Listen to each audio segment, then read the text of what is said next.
Hakainde Hichilema arrived at the community house after a weekend holiday in Choma, Southern Province.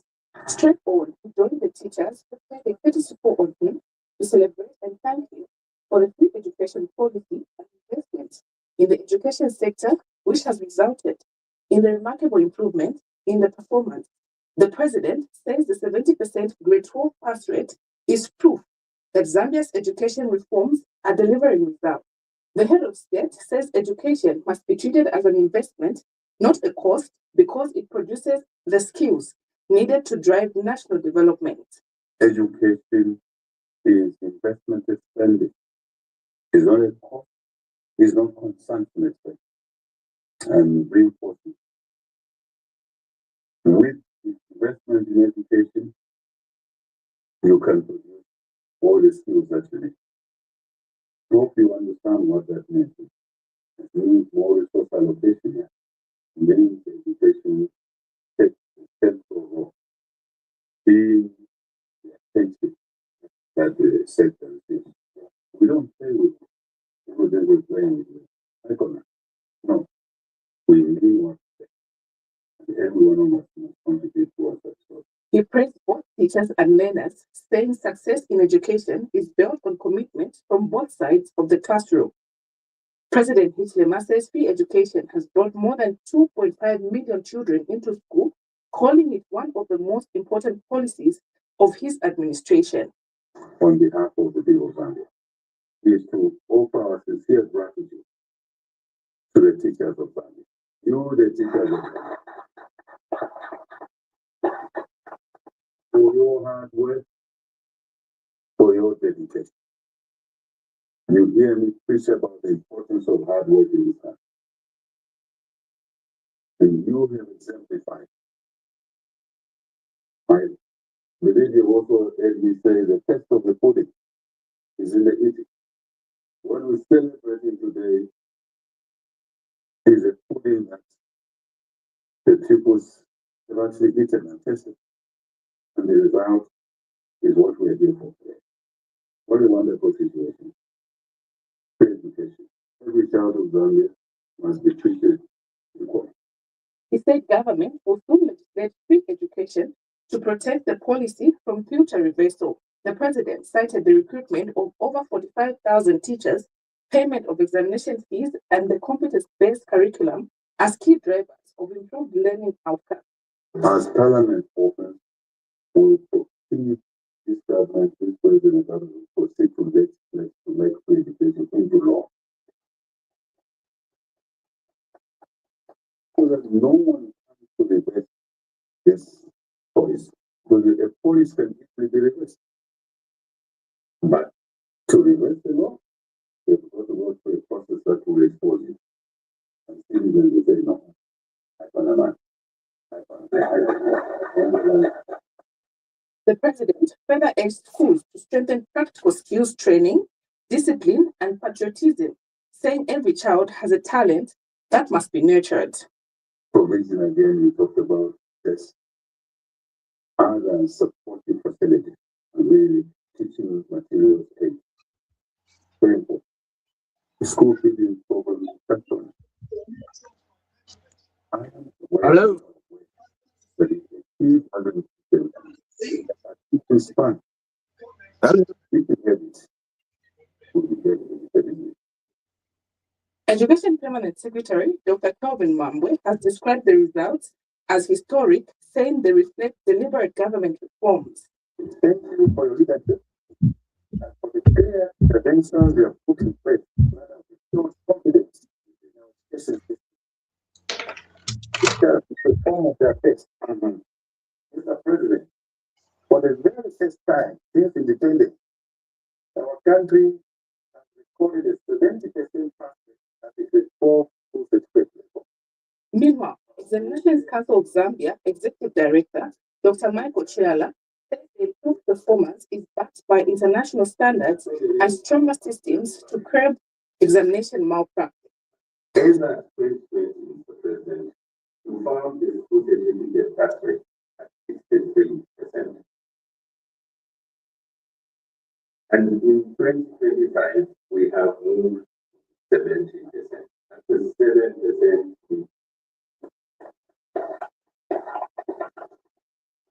Paloma Boys Secondary School teacher Ruth Nawakwi and Matera Boys teacher says free education, school feeding program, and classroom expansion have restored hope that brought back children who had dropped out. Feeding program has been a blessing. This is a notable and in the social sector because our learners still have challenges in homes where they're coming from because in certain homes they could not be fed 3 times and coming to school can so much challenge. But this has been resolved by the pandemic. This curriculum has been nothing our passion. It allows us to learn learners in practical skills, critical thinking, and creativity. We see our learners more confident and performing better than ever before. With record. Hello. Are you Hello. there? Hello. Yes, are you there? I'm here. Yes, I Can can you hear hear you. me? Yes, I Okay, can hear great. you. Okay, fantastic. Fantastic. Let me just make one other person join. They are Okay. trying to log in, and then we can proceed. Okay. Yeah. Otherwise, how's been the day? But the day has been fantastic. I don't know about you there. You see, Yeah, I it's was been trying. Yeah. raining. Oh, it's raining. Yeah, but of course, tonight it's not raining, only in some parts of the country. But we've had serious rainfall, which Ah, has left devastating effects in many parts of the country. ah. But at least government has been responsive enough through the DMMU to Mhm. deliver relief food in all those the flood-prone areas, like Central Province, Southern Province, Northwestern Province, Eastern Province. I'm sure you saw some houses submerged. Yeah. ZAF working with, ZAF, Zambia Air Force working with the Disaster Management and Mitigation Unit have successfully rescued families from those disaster-prone areas. But in terms of food security, since we had the meteorological report on the impending floods, where the government had prepared enough, there has been sufficient rice. There has been some medical kits. There has been some, in addition to the medical kits, we've had the midday meal. So we've not been caught napping this time around. So I'm sure from a distance, you've been able to see what has been happening in the country with regard to issues of floods. Yes, So, yes, so yes. far, so good. We, Okay. we, we, are, we are in control of the situation as a country. As a country. Oh, that's wonderful. That's wonderful. All right, gentlemen, let's start the program. Welcome to the Redtagmedia Podcast here in the diaspora, where we share ideas and, of course, contribute to programs and developmental issues of Mother Zambia.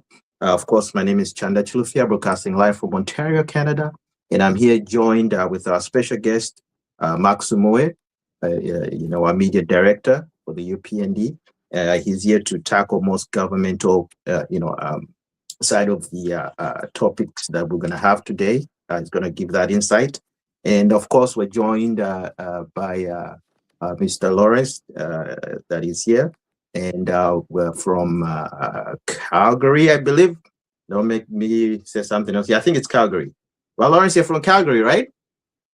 Yes, I'm in Calgary. Yes. Yeah. So just a brief introduction so that everybody knows who each other is. So you can just give a brief introduction, and then we go to Vakazia, and then we start the program. Okay. Yeah. So this is Lawrence Malesu. I'm based here in Calgary. I was 10 years in Ontario. just moved here 5 years ago, and I am one of the coordinators of UPND North America. Yes, that's true. Fantastic. And of course, we got the former PS Kazia, Bachanda Kazia, who's joined us. Of course, he wants to give a different perspective of issues that we'll be discussing today. Welcome, Bakazia. Well, thank you very much, Bachanda, and thank you very much, colleagues that are on this platform. And thank you very much to the people that will be following the conversation. I am Chanda Kazia, as you said, I was a former PS, former commissioner. I worked in the public service for 29 years, and I am based in New Brunswick, Canada.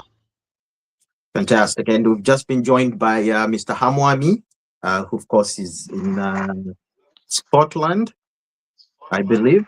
Scotland or England? Yes, sir. Good evening. Good evening. Yes, where are you broadcasting live? Just a B. We can't hear you, a little bit faint. Speak up. I'll be clear very soon. Very soon. I'm calling from. I'm joining you from. Oh, Mr. Himwami, be closer to your mic. Okay. We can't hear anything. Maybe try to reconnect again, because we can't hear anything from you. Okay, now I think you can get me now. Yes, we can get you now. Go ahead, Yes. just give us a brief introduction, and then we start the program. Oh yes, I'm Himwami Macha. I'm calling you from Stratford-upon-Avon in England. I'm a teacher by profession. Served for over 30 years, and soon to retire. Was at the same college with that resident PS Chanda Kazia. We used to take PE. He was a good friend of mine, and here we are. We are in our level 50, so we are managing. Yeah. The weather in England is cold. It's a bit chilly, but not compared to what you are going through in your Canada there. Then what else? It's raining, and naturally akawari chano mbaline. Mwamfumana pakawari. Mwamona tamwa wino him. Oh, Chavi Pavane. Chavi. These are national duties.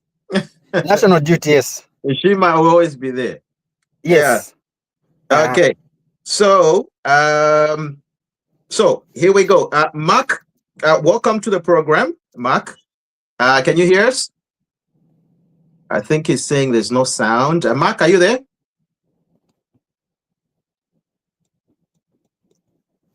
And my sound is low. Chirishani, My sound is low? your sound is low. Is it? Yeah. From this other end. Let me cut and connect again. How's my sound? Let me cut. I'll join you. Let me cut and join you again. Okay. For me, it's very, very good. I can hear you very, very well. Okay. Yeah. All right.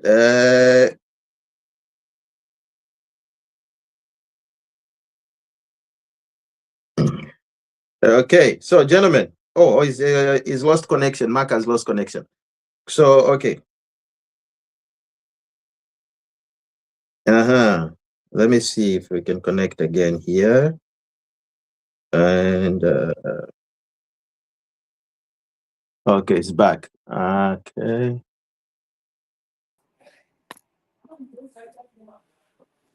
All right. So I think we can start the program. Mark, welcome to the program. Welcome to the show. Of course, we've got maybe three topics to tackle, but of course, want to deal with them a little bit in depth.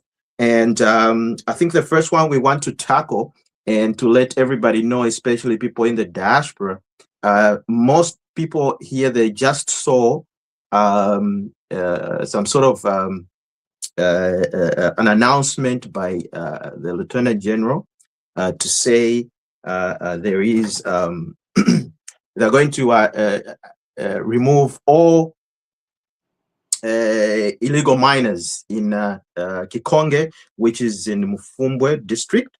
And of course, General Zyeele issued a warning statement to all illegal miners, and it's been taken, by the opposition to say, why are we targeting our, local miners, and why do we call them illegal?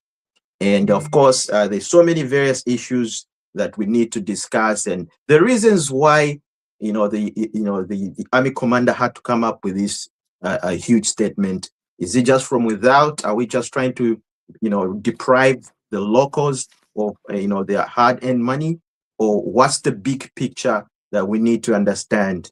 Mark, maybe if you can shed more light on that issue here, so that people can understand. Thank you very much. And I want to appreciate you for this particular platform. I want to start by, first of all, wishing you a happy 2026. All of you following us on this particular podcast. Thank you. And Thank you. yes, yes. I have to be quite deliberate that Zambia is a country that is ruled by laws like any other countries.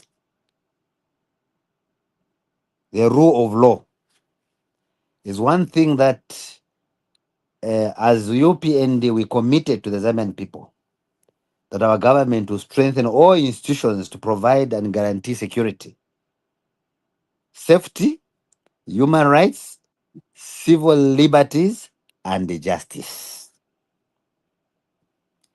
This has been seen, as many of you may have been following, in many public institutions, including markets and bus stations, which were mostly littered with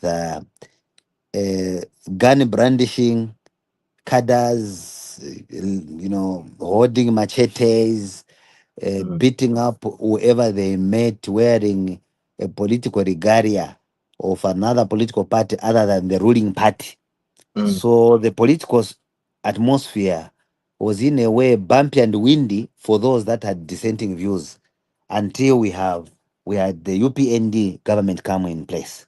Now, the issue of what you consider to be illegal is a matter of law. Anything that is illegal is something that is not supported by the pieces of legislation that we have. For example, when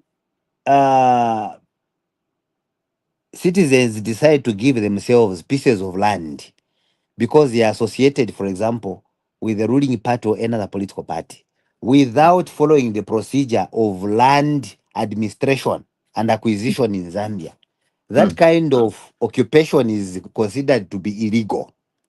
Why? Because there has been no advert from a government institution in the government gazette. There has been no invitation to treaty published through some gazette. There has been no applicant well known. A full council meeting has not been convened to approve specific properties to would-be tenants. There has been no title issued. So when a particular piece of land is occupied without all these things, it is deemed to be an illegal occupation. This is the case in all countries in the world, fortunately. Similarly, when it comes to the administration of land in Zambia, we have more than 23 pieces of legislation that regulate land, including mining rights, because you conduct mining on a piece of land belonging to the government. As you know that all land in government in Zambia, all land in Zambia, according to the Lands Act, you can peruse through online. When you find it, you'll find available sections there, section 8 to section 7, among others. All land is vested in the president, who holds it in a trust on behalf of the people of Zambia. It is not only land when it concerns occupation. It is not only land when it involves agriculture. It is not only land when it involves mining. It is land when you're conducting any activity on that.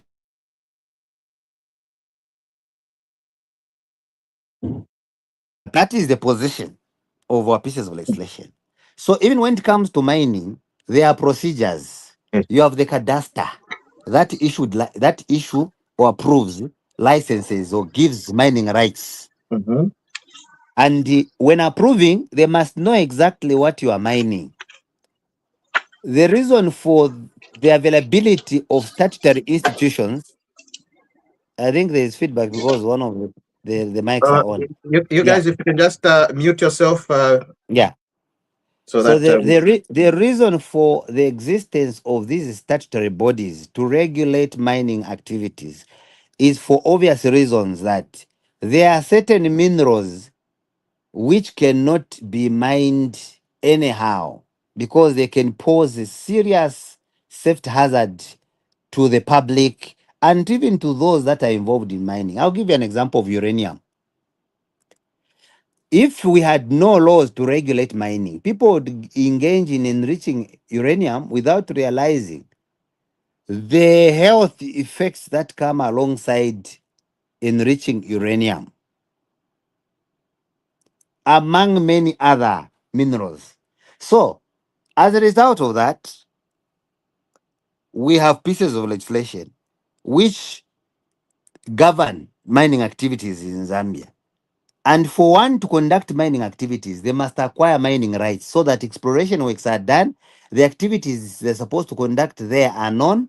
And then government through, remember this time we have the Minerals Commission, which regulate mining activities. yes, It was enacted in 2024. Under the Minerals Regulation Commission Act, number 14. This particular act was there to effectively and efficiently regulate the mining sector. Because when we came into power, we realized that this particular commission never existed. We had a situation where political decisions could be made by the minister, a directive, so that cadres could now go and conduct mining activities because there was no institution. It was direct injection. The minister would give instruction to people at the cadastre and they issue.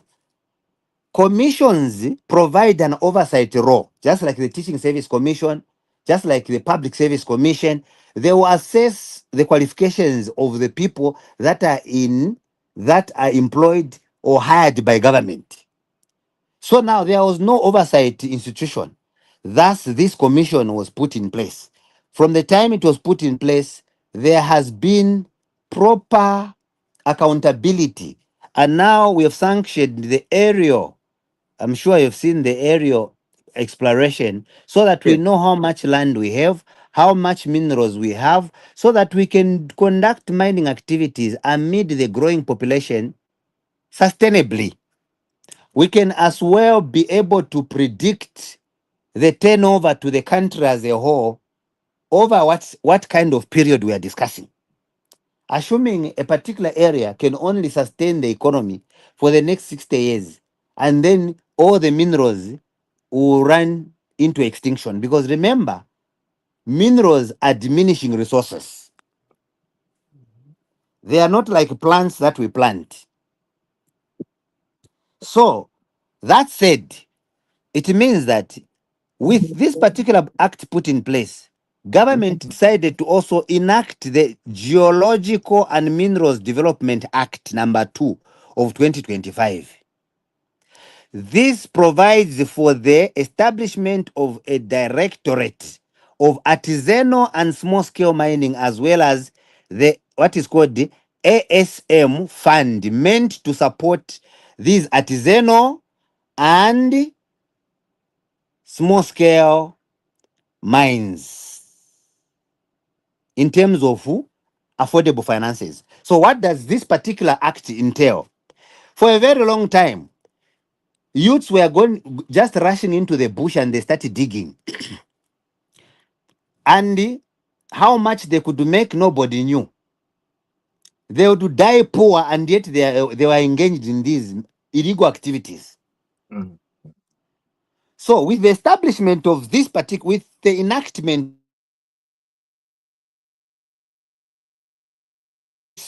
law, the Geological and Minerals Development, which provides for the establishment of a directorate of artisanal and small-scale miners.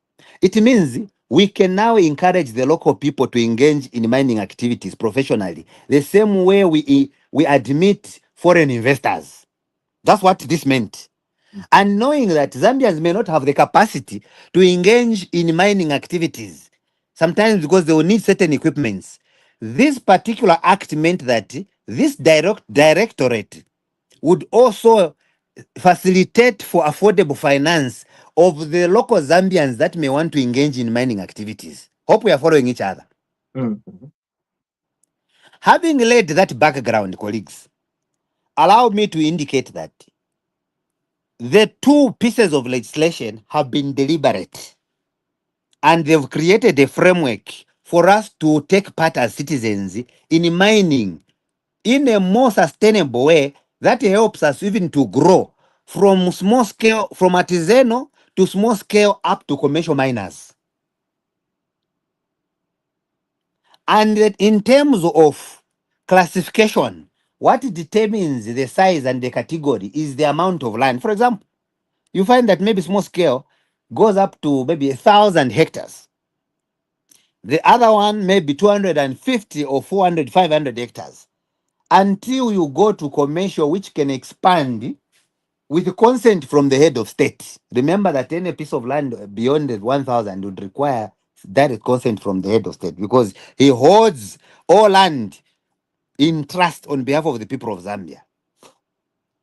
In terms of land tenure, we have a dual legal system. We have customary land and we have state land. State land, yeah. Exactly. So, in terms of activities under discussion, you cannot conduct mining activities using customary law. What regulates is written law or a statutory law, which I have made reference to. Okay? Okay. Now, So, having mhm. said that, colleagues, you are going to note that in a way, the idea of putting in place this particular position has allowed us as a country so far to have 1,588 artisanal and small-scale mining licenses disbursed or granted out. 1,588 artisanal and small-scale mining licenses granted out to Zambians, not foreigners, Mm. of which 412 were granted to mining cooperatives. Remember, we encouraged the formation of cooperatives when we came. And these cooperatives will have as many Zambians as possible registering under the same roof. While the 1,176 have been granted to small-scale miners and individuals who are exploiting other minerals other than gold. There are other minerals that we have in this country other than gold. I hope we are following each other. Yes, yes. So, In other words, government before has put... before you dive in too much into this issue, Mm. I am sure we have people on the panel here that would love just to ask your question before we dive into this deeply. Ask a few questions that they have on their minds. I don't know about first of all, welcome Kalinda and welcome Ngwenya. Maybe joined us. Bachanda. Maybe Bachanda. I wanted to lay up first of all a policy background that has been put in place Yes. before we got to get to a topic that is political in nature. Okay. So because then people should appreciate that, so government actually is not stopping citizens, but government has put in place pieces of legislation to encourage citizens. And Correct. These are the statistics. All After right. giving So, that background, then we are going to establish where there is a conflict between this framework and people that want to work outside the framework. okay. Go ahead. Exactly. So Fantastic. now Go ahead. I'm saying 1,588 artisanal and small scale mining licenses,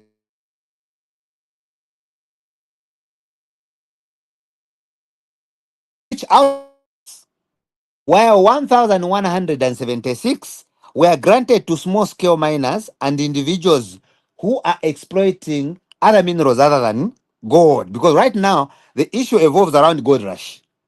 Mm.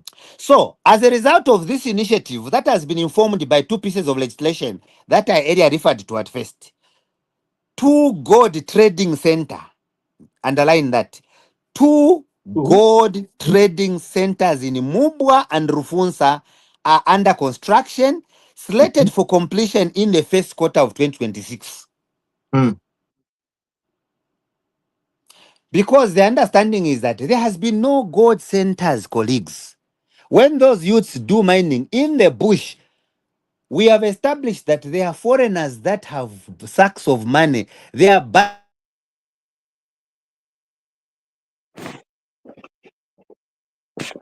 and even equipping these youths with military weapons. Mm. So that, because you know that gold is money.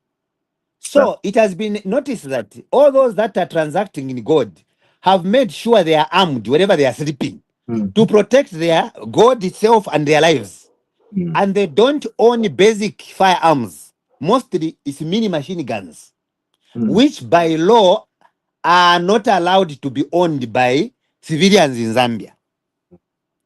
Many of you may recall that those are the ones that were recovered last time when there was a shooting incident in Mufumbwe.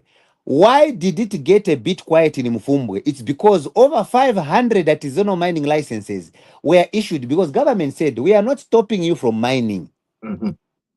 We want you to mine in accordance to the law. We teach you and train you in safety issues that relate to mining. I'm sure you followed that. Thousands of artisanal miners have so far graduated. The first one was in Northwestern Province. The most recent one was in Muchinga. You find that information online. Government is training the local people on safety issues. And those that may not have the equipment to conduct exploration works, that is the directorate I earlier referred to, which has been established. And then others are being given finances to better manage these mines so that we don't go back to history where people could acquire mining licenses. They could expire and be cancelled without conducting any mining activities. So, be also rest assured that government has a target for each type of mineral. For example, for copper, the target is 3 million metric tons annually. Now, with those initiatives, government has gone ahead alongside these initiatives to recapitalize other mines that were sleeping giants, like you've heard of Kalengwa mine, Mhm. which has so far been opened. It was opened in November. Okay. Mhm. In Mufumbwe, Kalengwa mine in Mufumbwe, where there is gold, the same place. Mm. This mine was non-operational for over 47 years. So far, an initial investment of 200 million US dollars in equipment purchases and exploration works, as well as a further investment of over 1 billion US dollars during mining development has been pumped in. Mm. So the opening of this mine, for colleagues, is expected to create 765 jobs and contribute to the attainment of 3 million tons of copper. The goal that I talked about by 2031. That's the goal of government. Right now, we are moving towards 1 million. From below 300,000 metric tons, we are reduced to. So, that in mind, you are aware already that Konkola Copper Mine has been also, Kansanshi Mine has been expanded with the commissioning of the S3 mine, which was commissioned by the president, which is expected to produce over 250,000 tons per annum, creating about 2,000 jobs and with an extended lifespan of 20 years. So, government working with these cooperating partners made it possible for them to even secure 100 million US dollars investment into the enterprise of nickel project mine in Northwestern Province, which is potentially going to be the biggest nickel mine in Africa. For those people that don't know what nickel is, it's normal. You have seen those taps you use when you go into the gens or the let me just say the washroom. What you see to be silver, those taps, they are very shiny throughout. That's nickel. Yeah. Which I Yes. believe on the market is what, higher than gold? Yeah, it's very expensive. Now, Zambia is housing the biggest now with this investment in Africa. Okay. So, All right. then government has commissioned the dewatering of the flooded shaft 28. And every time people hear of shaft 28, that's underground mine, because Zambia has two types of mine: underground mine and open pit mine. This is based in Luansha. Luansha was dead. So far, an investment of $500 million has been pumped towards dewatering. The idea is to remove that water underground so that mining activities can commence. Right now, there are floods and floods underground. So that dewatering process has gone above 94% so far. So this particular revamping of the mine in Rwansha is expected to create 3,000 jobs and increase production to 40,000 metric tons per annum. So that particular goal government has set of 3 million tons by 2031 is not by dreaming, it's by these initiatives and the proper framework. Of course. Okay. So now let's get back to Mufumbwe, Mark. So now you've established, I think Plenty now of them. I'll be able to share information because of time. Yes, Because of time. because of time. So we need to move on. We need to tackle the two other issues. So now with this framework, with this framework in place, the first part was that government has been engaging these illegal miners. And how did the government engage them? They engaged them that we are going to train you, you register, and a number of them registered. Those are the thousands I was giving you. They registered and they have acquired mining rights. They have been trained and they have been given licenses. But then there are those that are not interested in learning. They are not interested in following the law. Those are the ones that law enforcement agencies are targeting.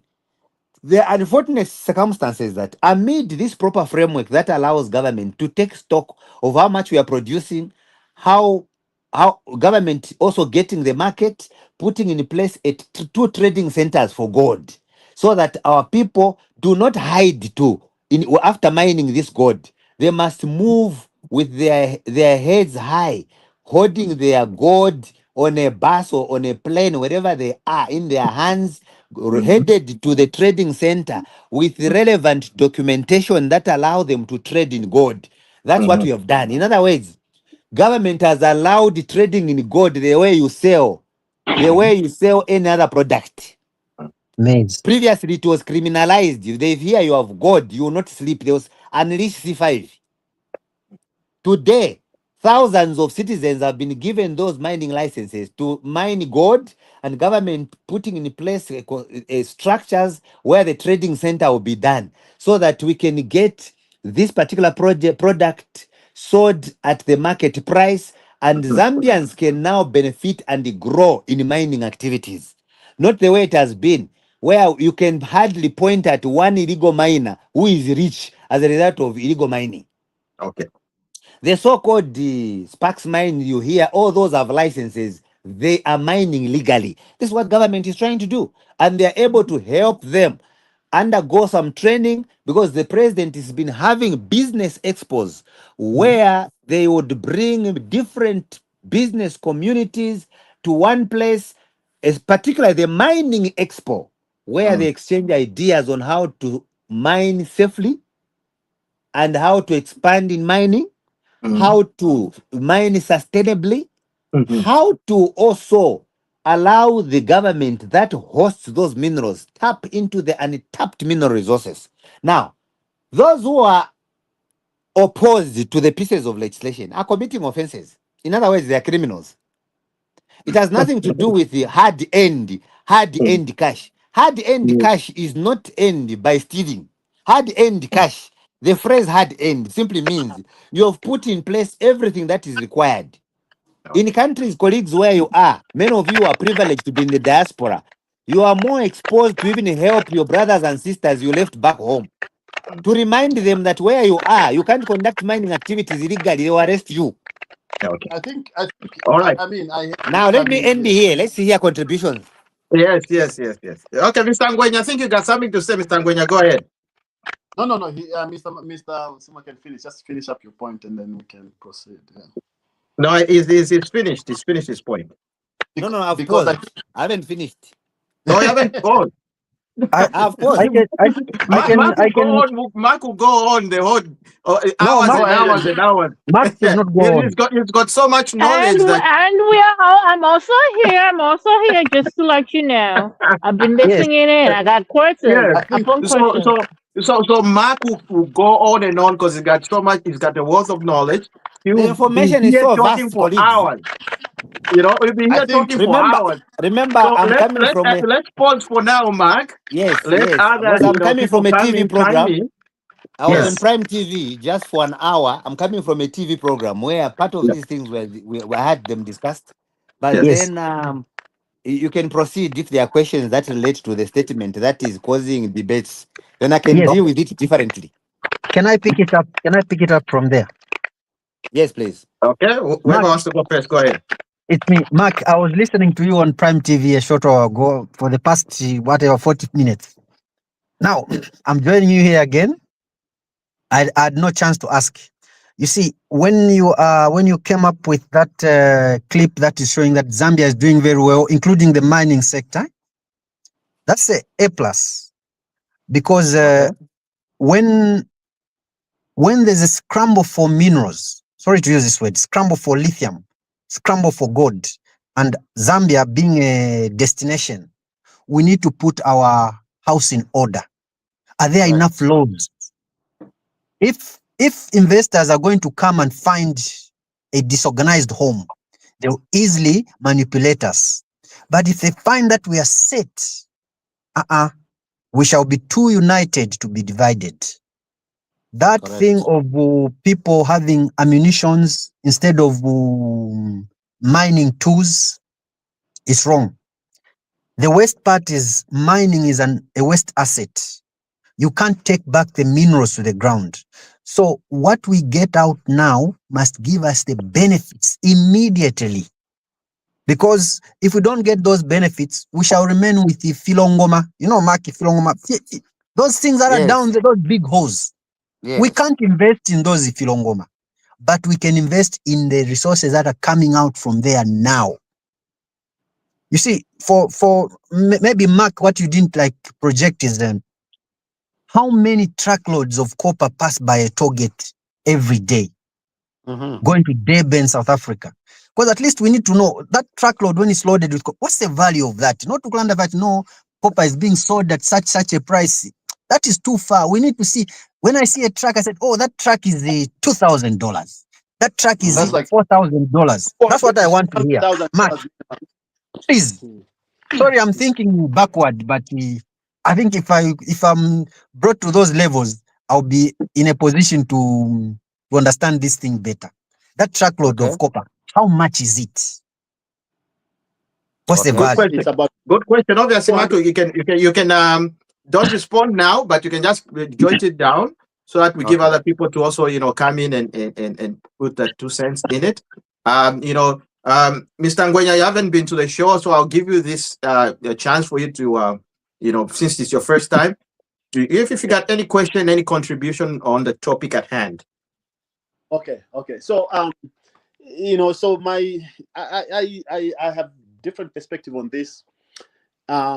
First, let me just to build that. Number one, when I returned here to Zambia, and just to know, most of you know that I'm in Zambia now. I've been living in the diaspora but I returned to Zambia to live here. And the reason the number one reason I came to Zambia was to pursue God and all that stuff. That was the number one reason that brought, because the last 5 years I was. But when I came here, so I got a license to trade in the precious metals license to trade. So I did that, and then I went to Mufumbwe. So I spent 2 weeks in Mufumbwe. I think what Mufumbwe needs, I was kind of disappointed when I saw the army, heard the army They pretty much like went to Mufumbwe, kicking everybody, getting people's properties, and all that. Like I was kind of disappointed with that. I think government in general, like people like you, Mr. Mark, people like the ministers and the people that make legislation have never been to Mufumbwe, right? So they don't understand the impact that Mufumbwe has, and especially the value that it adds to an average Zambian.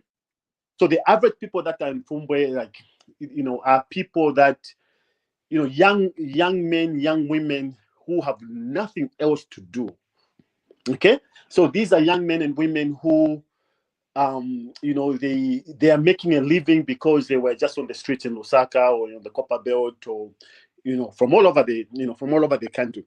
And so they're making a living. So they go out there and dig for gold and all that. Then they come and sell to people like me and many other people who are, who were buyers.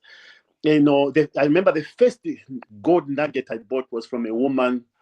She was pregnant, and the gold nugget was very tiny. I gave her it was 100 kwacha. So when we weighed it was equivalent to 100. So very, very tiny. But she was so happy she got 100 kwacha out of that, right? So in my opinion, when I see Mufumbwe,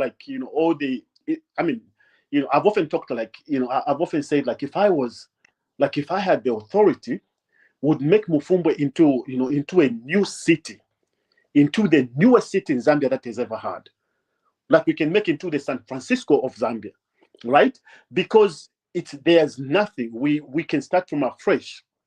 We can build everything from the start. And part of that is having, let's say, if I was me, I would get ZRI, I would get, registration of companies, I would get, all these, authorities to go there and set up shop in Mufumbwe. Right? One-stop shop. Allow, right, the training and all that stuff right there in Mufumbwe. So one-stop shop.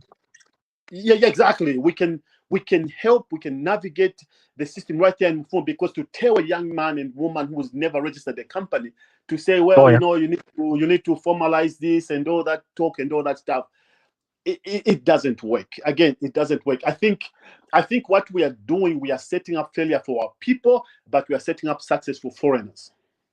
And we have to be very careful with that. The idea of we need order, we need all that stuff.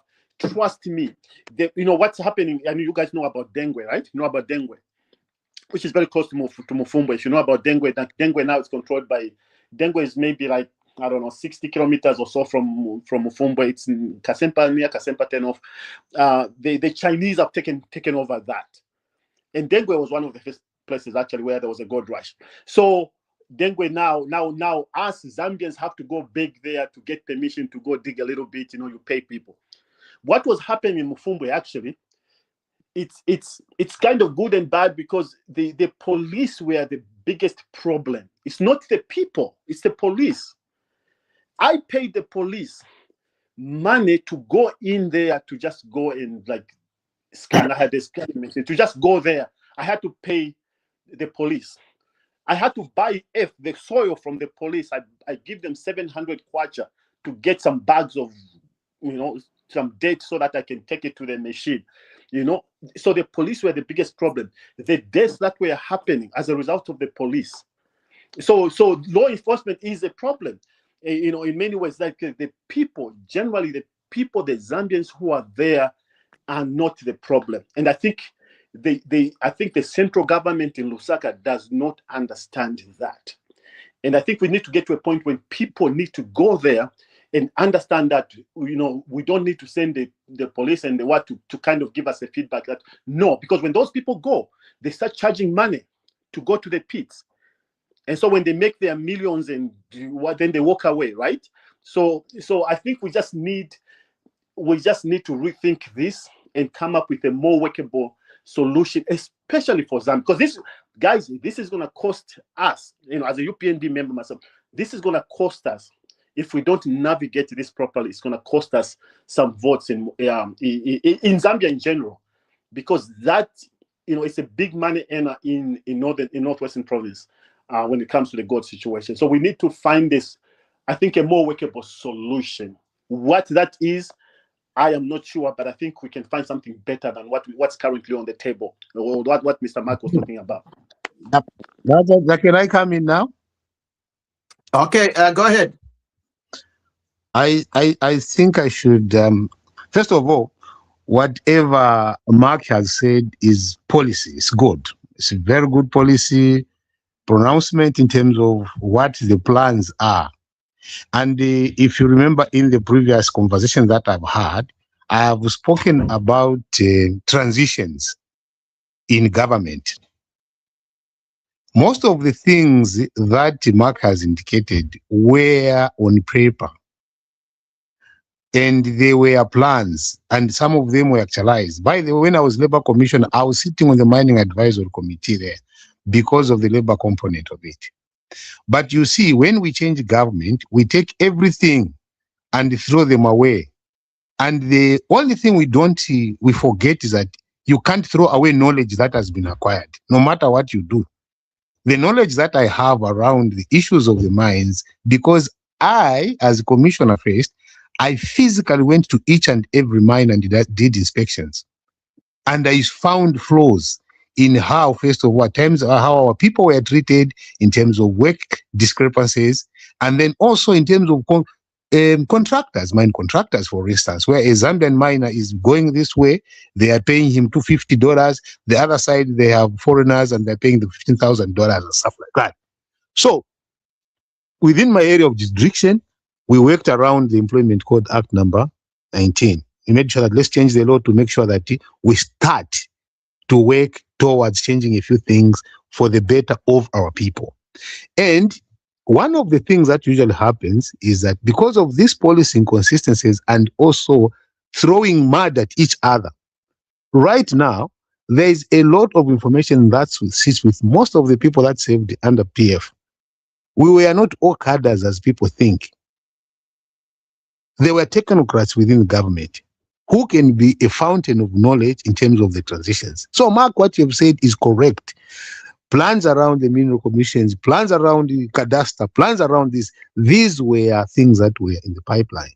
Now, you may see that where the problem starts with, especially in as far as Mufumbwe and other things come, is when you guys were talking about coming in government. There were certain things said. For instance, we have a plan around you small-scale miners. We're not going to be Jerabos. We're not going to do ABCD. We will formalize you. We already know what to do. We have a plan. We will make sure, like you have said, the statistics you have given, amazing statistics, 1,500 artisanal mining license, 4,400, what. Do we have those licenses within Mufumbwe? If they are there, how are we treating them? Because they've done everything legal in a way like Bangwenya is. He's a trader. He moved from diaspora. He is there wanting to trade. To what extent have we removed the bottlenecks in his way so that he's able to trade and be effective as a Zambian? And if Bangwenya is capacitated to the same level, he will be the face of Zambia to show that military grade weapons we're talking about may be coming from that one end, or this one is the one doing this and that. So the moment that you do not focus on our people, and the foreigners distract, and I can tell you from a lot of experience, they distract when they see unity. The distraction that you see in Mufumbwe and everyone is not because you guys within the UPND are the ones that are so bad. No. It is the people that want to take business, people that want to trade in gold. They want to exclude the Zambians. And the best way to exclude the Zambians is to throw an accusing finger on a person who gets on a bus from Kalingalinga and finds himself in Mufumbwe. Where is he going to get a military grade weapon? Most Zambians don't even know how to fire guns. Like Bangwenya said, the problem were the police. So if we replace the police with the soldiers who are poorly paid, do you think that they will not start getting the gold in the same way the police did? Because they are able to see what happened to the friends. They are able to say, if you're in a gold area, do you think a commando is guarding and finds 1 kilogram of gold? He is going to say, he's going to think about the government first. So these are some of the structures that you will make. The structures that we are making and how we are treating the people. Because like Wangwenya said one thing, those gold centers, why don't we create them in Northwestern Province? And in fact, people can be paid on government DSA to go, all these government institutions, go and set base in Mufumbwe, make prefabs, make training centers that are prefabs there, and start to control how and educate people how they're going to be dealing with gold and that. But for me, the problem that I found, if I go to Mufumbwe, it is not about that we shouldn't deal with illegal miners and stuff like that. We must deal with that. It's a problem. But when you have the general executes the job. He doesn't do a PR stunt. No, it's not for him.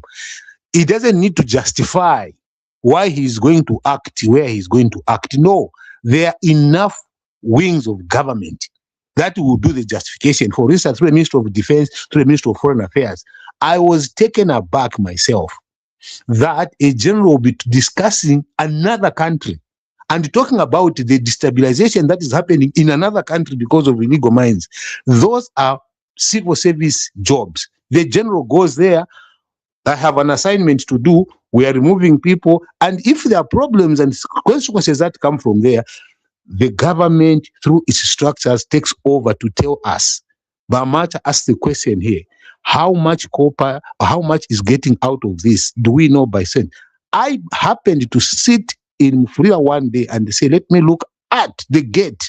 When they've done all the production, how many trucks are coming out? 70 trucks will leave that area. And one truck with the current scenario, how much money are we making? What taxes are we getting out of that? So the conversation must be slightly bigger, and we must remove the political lens. If we really have to succeed on this, let's take away the political lens and look at it objectively as Zambians to say, what is it for a Zambian? If it is not benefiting a Zambian, we take it out. The first person that must benefit is a Zambian. Wangwenya is on the ground. Those are the people that we must be able to say, promote these people to see what is there. They are the eyes of government. And if those people are taken out, I can assure you, he's given an example. The Chinese, you will never hear a Chinese press statement on what they're doing. They work under it's an undercurrent. So they've gotten the documents, they've done everything, they fence, now they tell you to come in your own place, we need you to pay. Now you start paying for something they should have been paying us. So for me, it is the way we are handling this. We need to take off the political lens and have a national lens and see what is going to benefit people in Mufumbwe. Definitely on this, you guys in the UPND, you need to sit down and then you have messed up. This All right. one you've messed up. Point taken. Vachanda. Yeah, this Which time one? the two have raised the lot Can of I issues. also I wanted to just respond okay? Can I also before come in another real one comes. quick? Can I? Before that, before the other one It comes. No. looks like Mark, I you understand. can't talk. Let me. Today you're in for it because Yeah. there's so many people that want to discuss. Let Okay. me. Yeah. Let Go me ahead. come in real This is quick. the only lady on the show. Go ahead. Yeah. Okay. So, well, Kalinda Shachinda is my name. I'm a former Times of Zambia reporter. I work for the U.S. government over here. But, so I'm very connected to Zambia and everything in Zambia going on. I have just one quick question. The one quick question, actually two. One, the aerial mapping that we're doing, how far have we gone? And we need to know what kind of minerals are where and how much money the country is going to get from there. That's the first question. The second question involves my father's backyard in Shikatende, in Mumbwa, where I'm hearing we have some Somalians over there with automatic rifles, forcing our people to dig up gold under unsafe environment. What is our government doing? I am there. Thank you. I think before Mark, you actually just give the answer to all these questions. I don't know if Lawrence is still there or you're driving. If not, but Vachanda, sorry, I'm here. Okay, but Lawrence, okay, ask your question because we want to give Mark a chance to, answer all these questions maybe at once if he can. So that we all get the answers. Go ahead, Lawrence. Yes, so Wachanda, just to put a little bit background of myself, more. Yes, so I have been working in the mines. I worked in Zambia in the mine safety department. I was an inspector of mines. So that is during the time of our KK. I mean, yes, during that time, I think Chuluba. Yes. Also, just want to say, I have a little bit of experience when it comes to organizations of these small minings, for the community development. I understand we have what the gentleman said, we have all those frameworks that are in place, okay, on paper. But Chanda Kazia, I think what he meant, I understand very well, there are Zambians who are coming from the bottom that wants to utilize the resources that we have so that they can also develop our country. Traders, small scale miners. What is the government doing to I mean for these people basically? Okay, this is a simple question I want to ask the gentleman who has put up the framework. What is the government doing for the locals, for the local community? Because if you talk about Mufumbwe, as Bawezi said, Wangwenya, you go to that village, there are a lot of people, when they see gold, they only survive there. This is the only thing that they have that they can, you haven't created them jobs, other jobs. Okay. And this is the only way that they can survive. Now you go in and you say, okay, you cut the neck and then you want this person to survive. So what is the government trying to do for these local communities, for these poor people down there? Okay. Just also a little background. I was one of the consultants that went into this Lubambe mine. If you have been to Rumours mine, you will see that there's a local community which is there, basically, which has been developed. Okay, and I was one of those people who were supporting those community development. The compensation of their, basically. Community development. Okay, so I was one of those people. So I just wanted to ask this is a simple question, like as where we are going with the government, what are we trying to do to support those local communities? Those people, a lot of them, have nothing to do in the villages. Thank you. Okay. Thank you. That's a good question. But Danny, before Mark comes in, Dr. Danny, you there?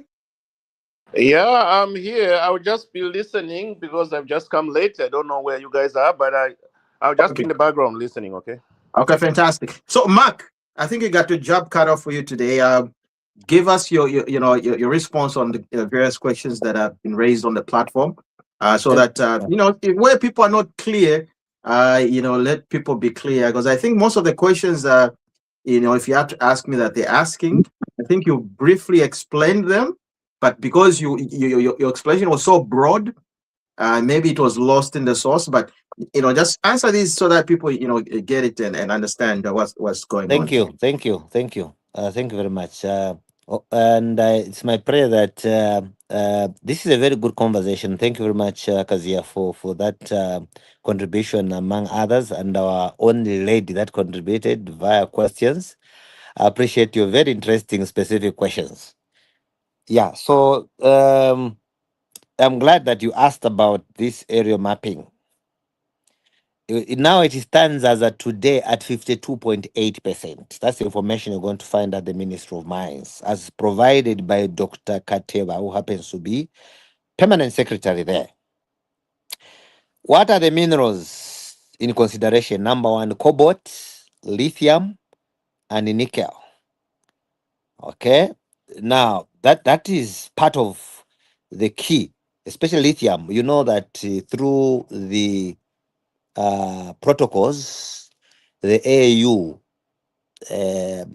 with the member states came up with a convention of not exporting lithium and they concluded on the need for value chain. And Zambia was identified as the key countries that house much of the lithium, together with other neighboring countries. And as of today, we have started already manufacturing lithium batteries. We're exporting to 8 countries. That's for your record. So Zambia is manufacturing lithium batteries. So I think the issue of where are we, this is where we are. That's How a much? big quenu. Yeah, exactly. So how much are we going to realize from it? There was a question of how many trucks are coming out per day, how many what. I think it's not a matter of counting. They don't count trucks. They count the tonnage, and according to Zamstat, when you visit our website there, the analysis is done on a monthly basis mostly. And the current analysis, which is by month, if Mr. Chanda would want to get something, maybe I'll just share the link. You'll be able to get from 2024 up to the close of 2025 per month, how much we were making from the, for example, copper exports, just to single out a particular mineral. So Zamstat's agency has aggregated every mineral and how much export earnings we get from there. For your record, for example, by as at April, or let me just say April 25th, just the month of April alone, we got about 19.6 billion kwacha. That's copper export, according to Zamstat.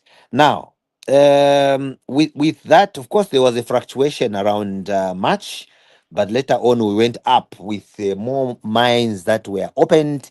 For example, the one I talked about called S3, the S3, which was commissioned by the president last year, which is going to be producing 250,000 metric tons per year. One single extra mine with a lifespan of 20 years is expected. In fact, it pushed us towards 1 million. And I thought I needed to bring out information in that manner. Let me quickly get to the questions about Mufumbwe. How much a truckload of copper? Truckload of copper, how Now, much? copper. You have the London Metal Exchange. Copper is sold per ton. So information is there. So what you do is the London Metal Exchange actually varies. So that is where the copper is listed there. But I'll get there. I will still give you the actual, because it fluctuates. If sometimes on a monthly or a weekly basis.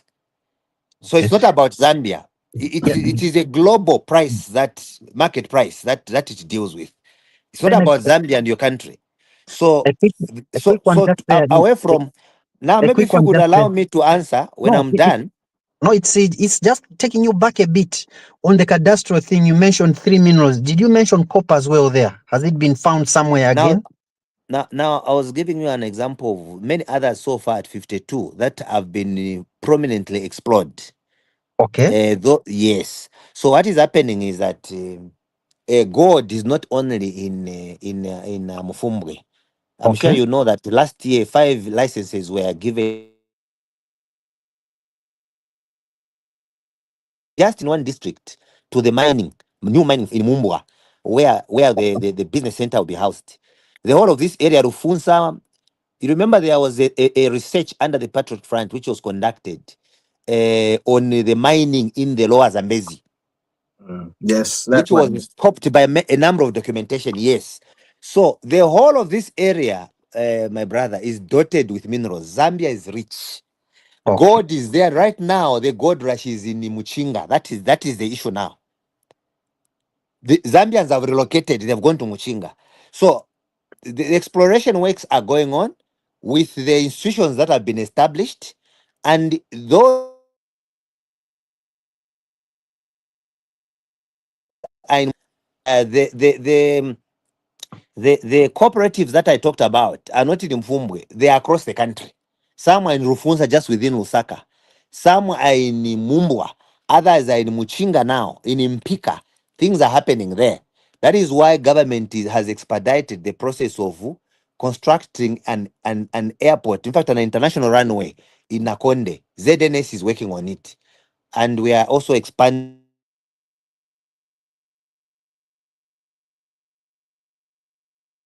as well. And hotels being put in place. I'm sure you're aware that Kasama is done. We are already putting in place hotels. Urban hotel is with an international standard is already in place. Mining activities around the area are beginning to take shape. But let me quickly get to the questions. Thank you very much for that follow-up question. Okay, thank you. Yeah, the issue of we don't know Mufumbwe. I gave you an example of Kalengwa mine when I said for the past 47 years it has been non-functional. It simply means that exploration works have been done as far back as over 50 years ago. That mine I talked about, Kalengwa mine, was down for 47 years. It's the first time that is being revamped. It is housed right in Mufumbwe. So the issue of mining activities in Mufumbwe are not new and strange to the country. And it's not on another planet that it should never be known. It is actually known.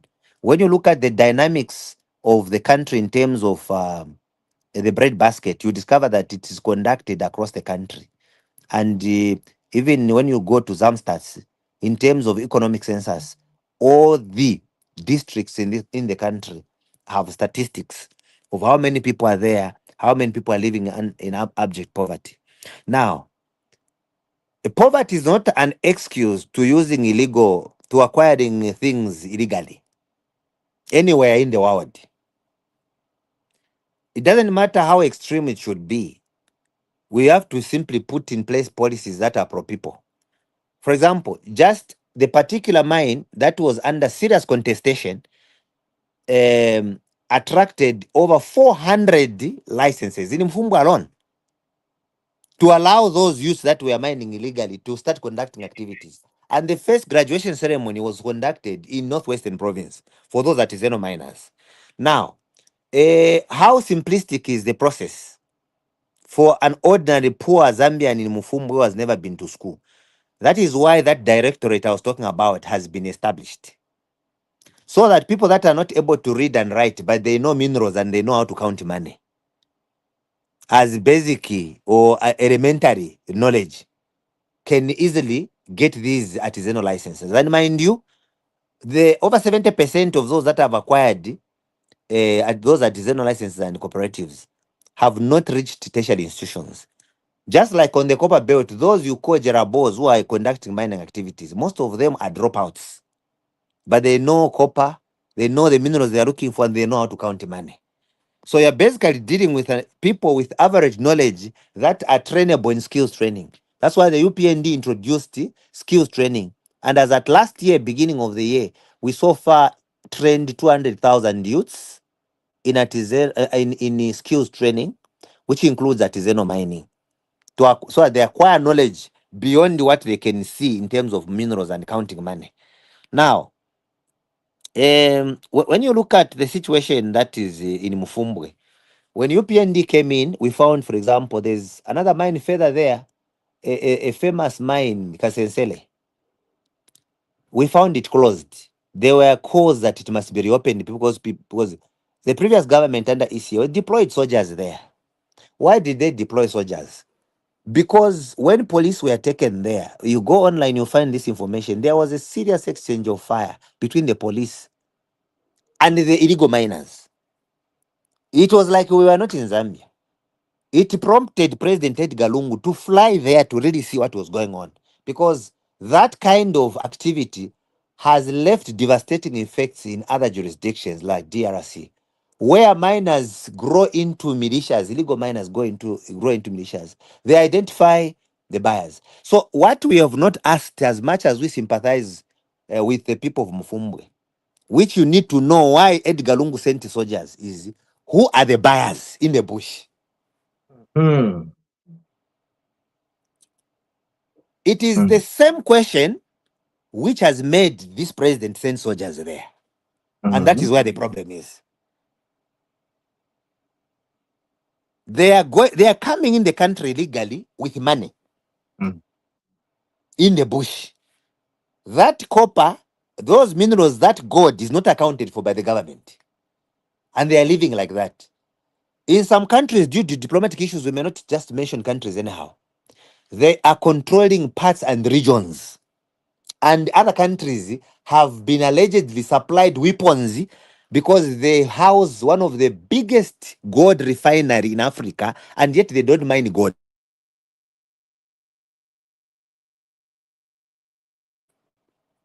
There's one of the biggest gold refineries in Africa, yet they don't mine gold. But they are accused of supplying serious firearms to these that started as illegal miners, who have now grown into militias because they could not accept to be controlled by the central government. They are now running their own government. Now, A quick question on that. Does it mean that in the people that we've given our licenses, do we suspect that some could actually be taking arms to fight our government? Okay. Maybe, Matt, before you answer that question, let me just amplify this. I think the problem with Mufumbwe is this, or the problem that if we don't stop it now, this is what's going to happen. Even like, I think it was, I forget who was saying that, while we giving examples, maybe it was you, of a different country. This is how it starts. Militia starts simply by minerals. Look at all the countries where there are rebels, militias, there are minerals there. We are surrounded, my brother. Yeah, let me complete by saying we are surrounded by countries we are learning from. And we are busy sending peacekeepers there. We are learning from them. Yes. Just recently, Sadiq Sat, I'm sure you saw it. It's about minerals. As I'm talking to you, I think the Minister of Home Affairs is already in DRC. It's about the same problem, friends. I was just talking to him 3 days ago in his office. It's about the same problem. It's about the same problem. So now, the question of who are the buyers? That is why that was PR from the military. Don't make a mistake. Government knows what they are doing. Because while that is happening, diplomatic channels have been followed with other countries, but because those countries are known to have harbored some rebels who are still there, and therefore the who are the buyers question, it must be answered in the affirmative. So when you saw the man issuing that statement, it is going direct to who are the buyers and how did they enter the country. Remember, the Somalis are the buyers. No, and I'm then coming. how they I entered haven't answered your the question yet, country. Mami. Yeah, I okay, haven't answered your question yet. I'm glad that you gave an example, and that is the danger. Now, foreign nationals who are coming and then they are armed, do not use police officers to deal with that situation. They have crossed the boundary of your country.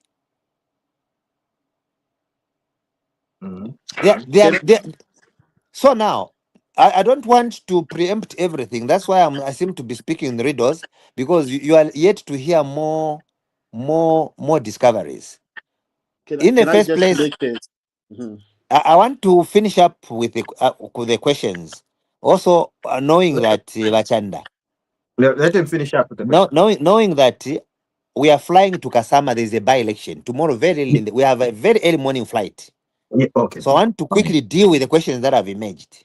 Fantastic. Because I haven't packed. I'm yet to call the national chairman and coordinate with the provincial chairman there. Exactly. So that is, I'm giving you the status so that I quickly deal with the questions that are key. Now, yes. Okay. So what is happening is that who are the buyers? Government will not preempt, but they are dealing with them systematically. From the time of President Edgar Lungu, the who are the buyers question prompted him to fly into Northwestern Province. And later on realized that it was beyond a poor Zambian in Mufumbwe and those areas. It was about those people that our mom, our auntie, he has raised. And those people require soldiers. in countries that have been destabilized. Mostly they have been destabilized by the foreigners. Now, let me say this. The ones who are financing the riots are the same foreigners. You don't want to lose your sovereignty. Because what is happening is that because they are buyers, they are telling them that if you do not fight, then we are going back with the money. Here is a poor person, and they know where the money is, and they know what they're supposed to do. They are ready to fight for it, even lose life. So the fight for Gold Rush has in mind a buyer. And this buyer is in a foreign land. He doesn't want to follow the rules. He has no trading license. Arrest them. Arrest them. When police are deployed there, I want to speak in riddles. You are told two police officers have disappeared. Now, you don't want to alarm the situation. How have they disappeared? Oh, okay. We could also hear some gunshots. Okay, the process then requires military action. We have to move in. So ECL did that. Not that he did it and we have to do it. We have to look at why did he do it. We realize that the developments are the same. There is encroachment. There is encroachment. The buyers are not Zambians. Then after they've grown so big, they start shooting the same Zambians again. Who are found with God, they'll find them in their house, kill the mother, kill the father, and then there is a police report that police are looking for, they have embarked on a manhunt. They found a parent, a father, a mother, and a child killed in their home. Reasons are unknown, not knowing they were actually keeping God. Now, what is government doing where you have the Somalians killing Zambians? It is exactly how are the Zambians being killed? How did those people who are coming as foreigners own such guns? Then it requires military action. So now we have to release people that are skilled in recovering firearms. In recovering firearms from these criminals, and later on protect life, give the Zambian people the licenses. Because remember, the licenses have been secured in such a manner that they should not be accessed, those for smaller ones, by foreigners. Then two, that they even the supplies in the mines, anything below 20 million kwacha should never be given to a foreign national. Any supply in the mines, that's a policy that has been put in place. It can only be accessed by a Zambian person. So the next issue that I need to address on the series of questions is that has government misfired by stopping what's happening? The government has not stopped mining. The over 400 Mufumbwe residents there are still conducting mining activities legally. What has government done? They have stopped those that are being sent by the buyers to join the people that, because the people that have the licenses have raised the red flag. They are saying, you stopped us as government from mining because you had no licenses. You have given us the licenses in Mufumbwe, but you are allowing illegal miners to come and mine in our areas after you have given us the licenses. Who is reporting? It is the Mufumbwe residents that have been given licenses. That now, these people that you are allowing are threatening to kill us. They have come with guns. They are armed. We have the documentation they do not have. They are saying to Alafirira Munsenga. What is government doing? They must rush there to protect life. Colleagues, that's what is happening in Mufumbwe. Those of you are getting things in bits because you hear the military man has spoken. What he did there is PR. The message is very deliberate. The target is known. So unless you want to lose a portion of your country to another country, and you are willing to do that. So let me conclude by saying that when you say women are poor, we need to, I like the way the first speaker started, who said that we can actually make Mufumbwe into a new city, I agree with you. Now, if you look at the definition of a city, a definition of a city has rules. A city has a framework. It doesn't deal with illegality.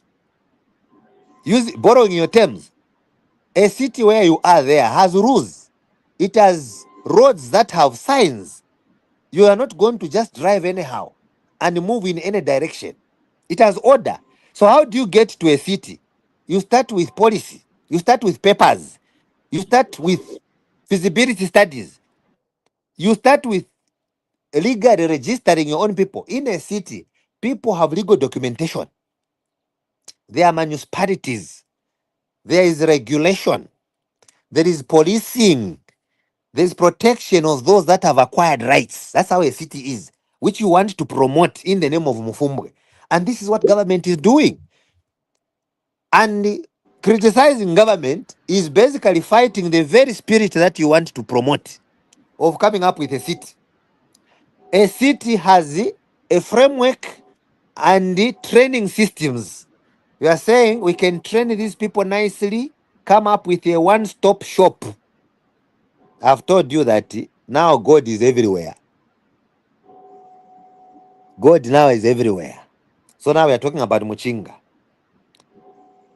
Then where you are saying the Chinese have taken over. For us who are lawyers, Bakajira, I will tell you the taking over is in a way a misdirection. You are basically saying something Hello, has Bachand. been picked. Something has been picked by force. That is to take over. My point of correction, I'm not the one Looks who like we said have it. It's Oh, a sorry. man who is I in think. Oh, Mufumbwe. connection thank here. you. Thank you. I don't know Anyway, if it's It's a man general in thing for everyone. Mufumbwe who's the one who said the Chinese have thank you, taken over. Bakajila. Thank you. I withdraw from you. Let me direct it to the Mfumwe man. The- Guy is what is he's our cousin the also. Whatever Mr. he is, that Mfumwe man. Wezingwenya. Mr. Yes. Wezingwenya, that's the man. Thank you, Bakajila. So thank you for that correction. Then so abo bangwenyabo. Yeah, so you come up with rules that fit the country, not a particular area. So whatever pieces of legislation have been put in place, they are for governing Zambia, not Mufumbwe alone. It's for governing the country. Then the next thing that is key is that where you are saying Zambians have to go and beg from another area. What happens when you acquire farming rights? You buy a farm and then you acquire a title. It's given to you. It means people that come in your farm without consent from the owner will be cited for criminal trespass. Even if they are villagers who come from that particular area where you have gone to run a farm, because you have acquired land rights to conduct farming activities, your property is protected by other pieces of legislation. So when you say that now the indigenous have to go and beg, we are saying indigenous, they are giving that as an example, are also acquiring. They also want to work the way the Chinese are working. And it has been given. Mufumbwe people are now working like in a decent place because they've acquired those mining rights. And further, when you say the Zambian miner is paid less for the same mineral, then a foreigner gets 15,000. I agree with you, by commission, Chan Wakajira now. I agree with you because exactly what we are trying to address. And as you may have indicated that everything starts with a paper. It starts with paperwork. We have a situation where a Zambian is paid a 250. A foreigner is paid a 15,000. So why is there that disparity? Because systems either collapsed or they did not properly exist. We have to put in place a system where the market will be open for foreigners and the local people. Then when it's open, we can have prices that are reflective, market reflective prices. So I should further mention that this has nothing to do with PF. It has nothing to do with UPND. It has everything to do with Zambia. I've given you two examples which look similar in the same area where two different presidents have taken the soldiers there, finding almost the same problem of who the buyer is. Then we have the answer. So if we have the answer, then it means we have to secure our interests. I should finally end by indicating that I know when you said many Zambians don't know how to fire guns. You should also ask yourself how criminals or thieves end up firing guns. To learn how to handle a gun is not like going into class where you learn from grade 1 up to university until you become a specialist. Even a person that has never been to school will be taught how to fire a gun. So obviously that shouldn't be a debate. Since guns have been recovered, you have seen also my cousins in Zambezi during the ceremony. You saw guns were recovered. So that's not a joke. Those are serious issues. So centers maybe someday could be set up strategically in many other places, especially after they have infrastructure that allows for proper security, a proper airport. So far, Northwestern Province, I think, will be the only province that is going to house 3 airports. 3 airports Three for airports. yes, for strategic reasons, such as what we are discussing. So there will be 3 airports there. The other one will be in Lumwana, the other one is going towards Mufumbwe and Zambezi there. So So uh, anyway, can I jump on? then Anyway, yeah, you so can so conclude this this. issue this issue where you are saying government has enough wings. Yes, government has enough wings, but I think we are now speaking in parables because it's an issue of a security nature at the moment until we are finished with more information. Like I mentioned to you, that the Home Affairs Minister may has since left for DRC. There's a lot that is being discussed around everything, and the extent to which the military statements were issued is yet to be discovered after everything has been done. Certain things based on where they have reached required a military statement for negotiations to be taken seriously. So I'm sure with that statement I've made, we are getting something. We are getting Yeah. something. Okay. Exactly. So let me end here. But I also want to beg Vachanda. This is towards 20 to 23 hours. I will share with you the itinerary. We are flying very early in the morning. Okay. I wanted to suggest that I can be available Mhm. for more engagements on the same subject so that we Only. can deal with other thematic issues. If I could seek the indulgence of Bakazia and many others, that you excuse the media director, we make preparations. I get in touch with the national chairman. We Okay. agree on what time we are leaving for the airport to Mhm. fly to Kasama. And also, Okay. I get in touch with the leadership in Northern Province, the minister on our arrival. The assistant to the president is also in Kasama before they sleep. I engage Okay. them so that Okay. we make those arrangements. Okay. Fine. Thank you. No problem. You can drop off and do your business. But I think we'll still be on because we got a couple of topics. Or if not, you can tell me whenever you have a Definitely, time. definitely, Yeah, and we definitely. can We are arrange going to deal on a with the different time. Yeah. exactly. We are going to deal with many other issues Yeah. by sector, and then in winding up, as you allow me to go, the Mhm. president is fit. The working leave Mhm. is not peculiar to him. At the time, from the time of Levi Patrick Manawasa, you remember, you Mhm. could see Kalaki even dramatizing it, Kalaki, that Mwerewere goes to Mvue. So yes, Like, so I remember. others decided to do different things. They would go somewhere else and so on. So Good, these good. are very so it And is what? visible Naked almost girl. every day. Almost every day is on the screen. He was engaging. He hosted the Catholic, as you may have seen. Mhm. They were having conversations around a misunderstanding that needed to be addressed. Given that we have lived under the same flag as a country, there Mhm. are no differences of opinion that should never leave us, divided.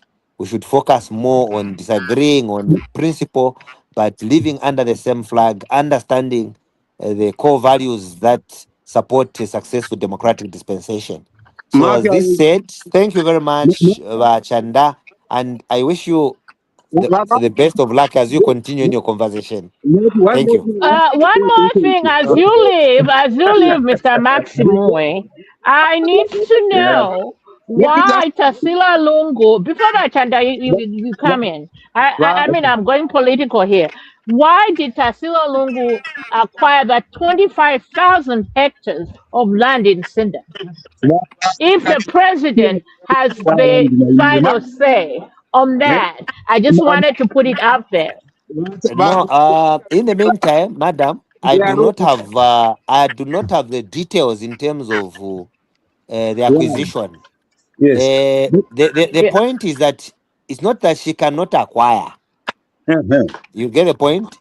The point is that she can acquire, except there should be consent from the president. And So the process. if And the at that president time, the was the president father, was the father. yes, then that raises another issue that would require further probing. So now that raises a different issue. But as a Zambian citizen, she's She has free the to right. acquire That's all something. But Absolutely, I something that agree with that, require, but that's protected land. I'm saying, Protected land. It's just not no, regular land. exactly. That's what I'm saying. The president, all land is vested in the head of state, who holds it in trust on behalf of the people of Zambia. So even protected land, it can be degazetted by the president again. And be given out. Yes, so this is why I'm saying that I have not looked And at then the we are document. promoting global No, warming. no, Let's just I'm put it out. coming. I'm saying we can discuss that issue as an isolated incident after I've acquired the documentation, because right now you and me do not know whether it's on title, it's customary land. So, Because we don't Okay. have the document. Yes. Yeah, okay. So All right. it will be premature for me to respond because I have not looked at the documentation Mark, of what kind of Right. rights that person has at the moment. Mark, I have one final question for you, and I'm glad should have said it if I had stayed long. I was going to speak about it maybe in the last. But you have raised a very good. The president met the Catholic bishops and was talking to them. Then you have one of your cadres goes out there and calls the bishops idiots. Can you sanction such people, please? Because Yeah, we so can't now- have where one of your guys has a video. This guy has a tendency.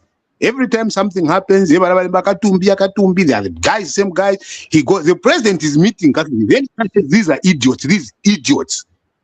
Now I'll We tell you need something to support yourself to such kind yeah, I of hear thing. you. That is regrettable. I'll tell you something for your tech that you see. This is what the Cyber Security Act we discussed many months ago. It wants to cure. Let's start with that guy. So that we are able to see that, okay, now it's not just Miles Sampers who is going to face that, but even the people that when you say the people are on their own, it really means that they are on their That will own. see, as you have indicated, the priests. Their job is to just spoil things and they will just go their way. No, And but you if see, we could get they hold can of go them, their own way, but when the what we president have done is that where a person has issued a statement and we know that they are within reach, perhaps what we are going to do is to distance ourselves from that statement.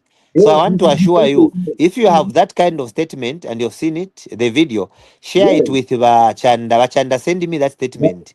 By tomorrow, you are going to see a statement of UPND distancing itself from that person, and also perhaps even asking members to report to the police so that that person Exactly. is actually pursued. Because members So will as be a media director, yes. I'm giving you the assurance that by tomorrow, if you send the video and it hits my inbox, by tomorrow a statement will be in public. That will be. I will be very happy if I can see that statement, and also that he must face the consequences of it. You see, Of course. The thing that we talk about, Mark, seriously, and I think you coming here is good. But you see, it's these issues where there is a bit of double standards when something happens. Ensure you yourself as media director that when someone does wrong and something that you do not accept, let's see you say, yes, we may differ, but we can't be disrespectful. We can't be insulting each other in that fashion. Yes, we can differ on principle and opinions and stuff like that. But when we see some people like, oh, they are a special being, them when they do whatever they are doing is fine. I think for me that really gets to me very, very big. Yeah, no, Yeah. he gets the No, message, no, and the I teacher is hear ready to you. respond. I hear you. I'm sure you've seen that we are on the record. Our cadres misbehaved in Livingstone 2 months ago, where they even harassed ECZ officials during voter registration. One of our cadres was even shot in the knee. I'm sure you saw it. We expelled those cadres, and those cadres have been arrested. They appeared in court. The other group of cadres was one cadre was brandishing a gun at Garden Court in Kitwe. I was with the Secretary General during that press conference. We expelled them as well, and police officers have moved in. So this is exactly what we are trying to create, because you know, people that become truant, it starts in small activities such as this one, which looks small. Eventually it grows. So the moment we let loose of these people that want to do things as they wish, then we will have no country to talk about. So we are firm on that, and I agree with you. Let me have the video through Bachanda, so that we work on it with my team. Tomorrow a statement is issued, and then we will engage some youths that are going to make sure that such a person is reprimanded and brought to book. I thank you. All right, thank you. We're gonna let Mark go because he got so many preparation to do for the Kasama trip. Thank you, Mark, Right for taking your on. time. Good evening and your safe So, travels. Thank you. thank you, and thank you for attending. We'll connect on the other end, and yeah, thank you for joining us. All right, the podcast continues, guys. Let's continue with the second topic of the day. By the way, how's everybody doing? We're doing great. I'm doing great myself. I don't know Yeah. about others. It's been Right a here, right here in the Midwest, we are going through a snowstorm. And let's oh not even bring in the man upstairs, because that's just another conversation for another day. So let's we just deal with the snowstorm right now. no we had one a couple of days ago. Okay, so second one, let's go directly into the second topic. There has been in the media, as we know it, there's been that propagation or propaganda being raised by the opposition to say HH is very ill, is about to die, he's sick, he's nowhere to be seen. Where is he? I mean, it's been there for weeks and weeks and weeks. You see what I mean? It became some sort of like what do you call it? Like a story, like where everybody now started believing, oh, maybe the president is sick, and people have been raising alarms, only to find that the president was on a working holiday in Choma. He was busy at his farm, and he clearly said that, look, instead of me spending government money, because he's entitled to go on holiday, he's entitled to get his family, they go to any part of the world, go and enjoy vacation, he's entitled. All right? So, but what happened was everybody else was busy thinking, oh no, he's sick, he's what. But he just decided to go to his farm, do his family business, tackle with his family business, handle his family affairs, take care of his animals. And once he's done, he gets back to State House. Gentlemen, especially, I think maybe let's start with Rakazia. Gazia. Let's start with you. If the president is sick, is nowhere to be seen, that's their position. That's what they were saying. You see, the president is a servant for us. He's a servant. He's not like a boss. No, he's not. People should ask quickly, so we should ask. The only thing when they ask anything, that is all. There is no politics around it. Everyone has interest in what he's doing, where he's eating, what he's saying. Because he's paying. There's some noise in the background. Just mute yourself, guys, if you're not talking. There's some noise, so that we hear everybody. Yeah, go ahead, Wakazia.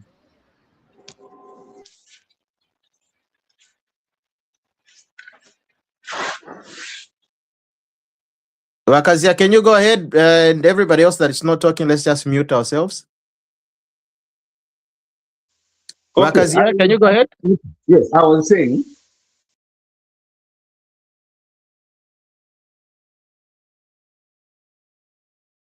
Now we can't hear you.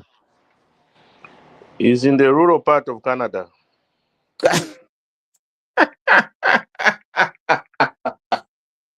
Yeah, but Danny, don't make me laugh. Yeah. Oh my God. And he's in the rural part of Canada. Anyway, he's dropped out, I think. Yeah, he's dropped out. So in any case, but Danny, continue if you want to tap on that one where this Yeah. propaganda has been existing. Yeah, it's unfortunate because this is all propaganda that has been propagated by the opposition, starting with Shoni Zero Tembo. Remember, he was saying, he always call the president in the morning, every morning. I say, hi, Mr. President. When did he? He started calling. Did you see him when he was saying, no, Mr. President, is he there? What? I said, when did he start calling the president every morning to say hello? Anyway, so yeah, it's all opposition. To me, just because their leader died mysteriously, whatever, they just wish our leader as well was going to die in such a mysterious way. But it will not happen. So that, to me, we should not even respond to that. We should just ignore it. Our president is conserving national resources by not going in these expensive holiday destinations or going to watch naked teenagers in Swaziland. He's not doing that for his holidays. So it's yeah, because some presidents used to do that. They used to go and watch naked teenagers for their holidays. Really, Doc. Really, Doc. Did you have to say that? Yes, Just they used to the do that. image itself, Doc.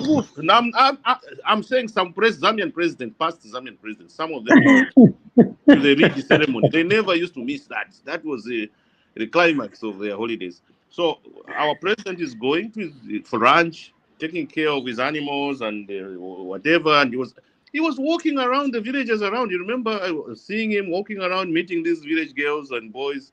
It was fun. It was nice. I think to me, if I go to Shikatende right now for my holiday, I think that would be my best holiday ever. And then I start walking through those small streets where I was young. It reminds me of the time I was a little boy in Shikatende. You know what I mean?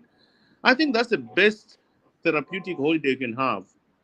Going to your own village where you grew up, where your spirits are. I think that's the best. So instead of going to Mufumbwe or read ceremony somewhere, no, just go to your village. I think that's the best holiday you can have. So let's ignore them and let's move on.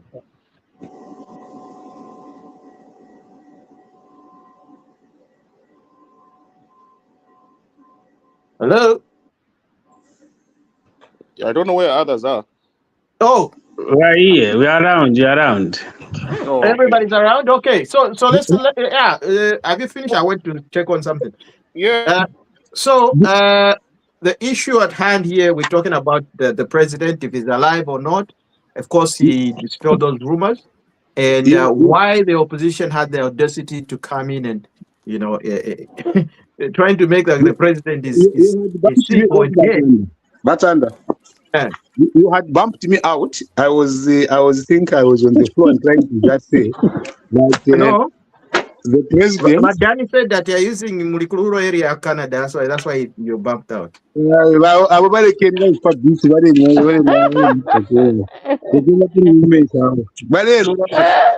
Fish oil down. So my point was, there was a PR problem from the people that handle the president. When the president is taking a weekend leave, people must just be told, the president, while taking a weekend leave for the next 2 weeks, he will be at the farm. It's a working visit, a working holiday that is taken. And that's where people know that, even if he's taking leave, he's still working. If he's taking a leave where the vice president is going to be the one to handle the offices, that is communicated to the people. You don't sneak the president out of State House and land him at the private, at his home, and then you keep quiet. When people start asking, present. That was just where the problem was. But the president is a human being. He can be sick. He needs to rest. He can go where he wants to go. We shouldn't have a problem with the president going where he is. But because he's our servant, we have to know. We have interest to know where he is going for a holiday, for leave, and everything else, just in case something happens to him. So Tapari Nangufimu is very special about it. The opposition have a right to ask you about the president, and they can make speculation when you don't tell them. Just tell them where he is. Chapwa can take it to the way he wants. Ngana mwewa to a president now you don't need to explain the details. Now right farm Chapwa period. And you must do that before he takes leave. Not now 1 week. President let's not handle the president like that. He is a human being. He needs to deal with that. So if it doesn't add anything to the presidency, he is a human being and we must be interested in his well-being and in his health. Not if you are covered to a president, no, opposition shouldn't. Opposition have a right. This is what has happened in Zambia. We want to see where the president is, and there's nothing sinister about it. I submit. Okay, before everybody goes in, I think let's give chance to Wachukonka. He's been trying to connect, dropping off. Wachukonka, we're giving you the floor. Okay, I know. I appreciate that. It's like I'm lost on the topics. Where we are, because so now we are on the president being alive. We've just finished discussing the illegal mining in Mufumbwe. Mark just did that. We discussed it. I don't know if you were here when Mark was here. Yes, I listened to it. Now we just started the topic of HH. The rumors being castigated by the so-called opposition that are saying, oh, he's dead. They're wishing him dead. I wonder why. Like, what kind of Zambian are you? Why would you wish the head of state dead? Why would you wish some death on somebody else? Like, that's what. I don't understand their thinking. Like, what is it? What, like, you really hate that man so much? Yeah. That you wish him dead? Well, now we need to look at what is the setup for that. What is the setup of our leadership? First of all, our president is predominantly available almost all the time from the time he kind of assumed office. He's traveling out of the country. He's on television doing all this and that, rallies, whatever, meetings and all that kind of stuff. Those things are almost always published, and you can see televised on national TV and things like that. Now, you got to remember, when that kind of expectation is put out there, the populace will obviously wonder when he's not doing it. It's been a week he's not doing, and the 2 weeks maybe he's not doing. What's going on? We have seen this man every day on TV, but all of a sudden is this. So as you know, sensationalization of news that goes on with social media, Emmanuel Mambado, people start making things up. Now, do we think it's worth even discussing? I probably think it's not. It doesn't even need to prove to anybody that he's alive or not. It doesn't matter. They can say whatever they want. But it's an expectation, or they set it up that way, and unfortunately,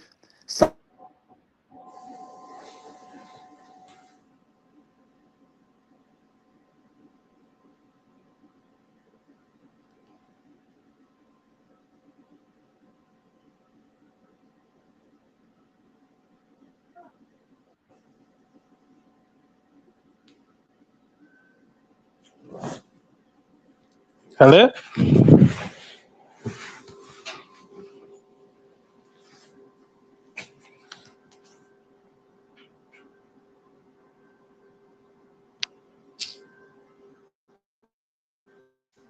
It seems like Wachukonka is gone. Can you hear me, Watanda?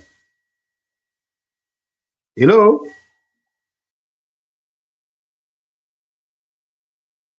I think the problem is with the host. Yes, I think so. The problem with the Chanda, the host, that's the problem. It's not us, the guest. It's him who has a problem.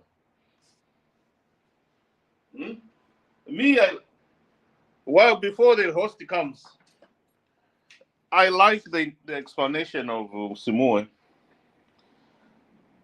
I think he's a better spokesman than some people that are spokesmen for my party. That's what I can say.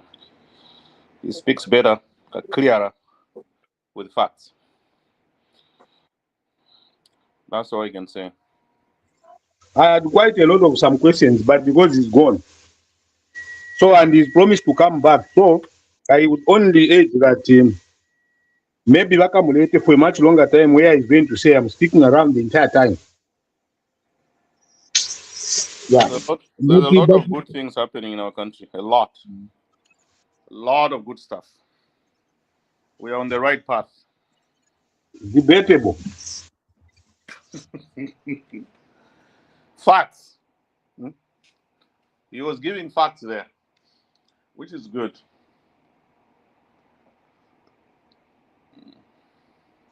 I was giving facts. Yep. Numbers.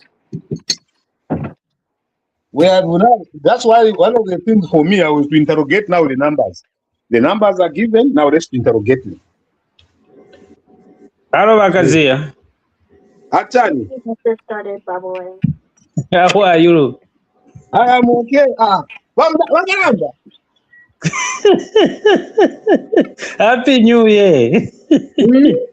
Happy New Year, mwalubira kwisa. Hapo twala Bakazia. Mwalubira mpowa imwe. Twali kuchawama kuba election. Mwalubira mwali tuivira feda mwali chitarigi basharizi. Takwala liginyi zate liginyi. Imo chawa mwaleta kalimanzirani mwamupera kwa drenga mule mnazuta abantu naba mutemwa imejua. How could you behave like that? Mwali liginga ilia. What can you do that?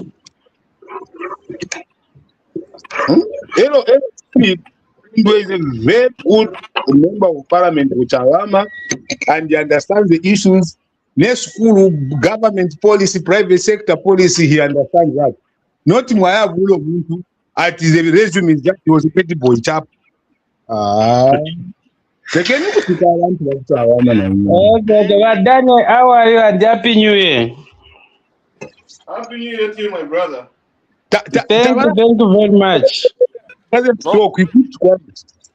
Long time. Yeah, I'm back. That's very good. Yeah, thank you. Yes, give us your take, and since you're on the ground and you're there in Zambia, I'm sure now there's power. Why you've been cutting off in terms of connection? Like there's power now. You, the host. No. Where I am, the network is bad. So I'm using the Wi-Fi. So the network is bad. That's why I'm cutting then in and out because of the network. It's not because of power, no. So maybe the quick update is that I think those who are in like Bakazia, where you are here in Zambia now, we are in the Champions League. It's us now are getting UEFA this year, and Champions League is at Zambia, and we are getting. That is the update. It's happening here in Zambia. Things are good, are going well. Yes. So maybe comments on those issues. I think for me, like talking about the opposition, I think from the time they lost power in 2021, I don't know if we can remember anything that they said, something which is maybe was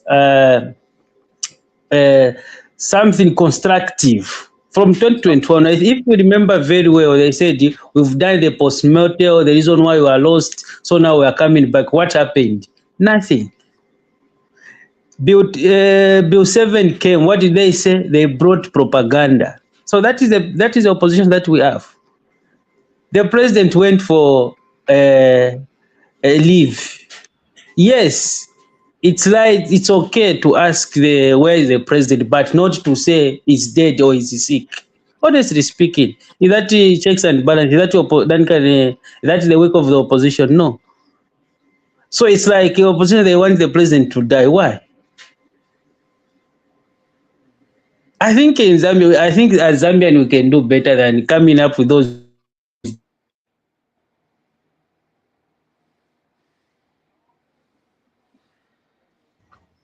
Yeah. You don't want people to talk about the president.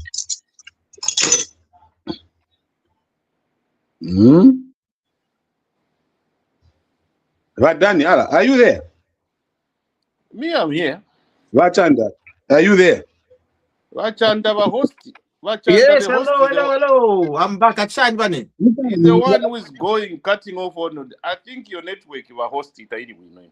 No, but in the kutina abashani ngabantu bambi vale sangwa poshani. Taire putuka. Mwachifumapo apata mwachivapo. Tamwachivapo apa mwachifumapo.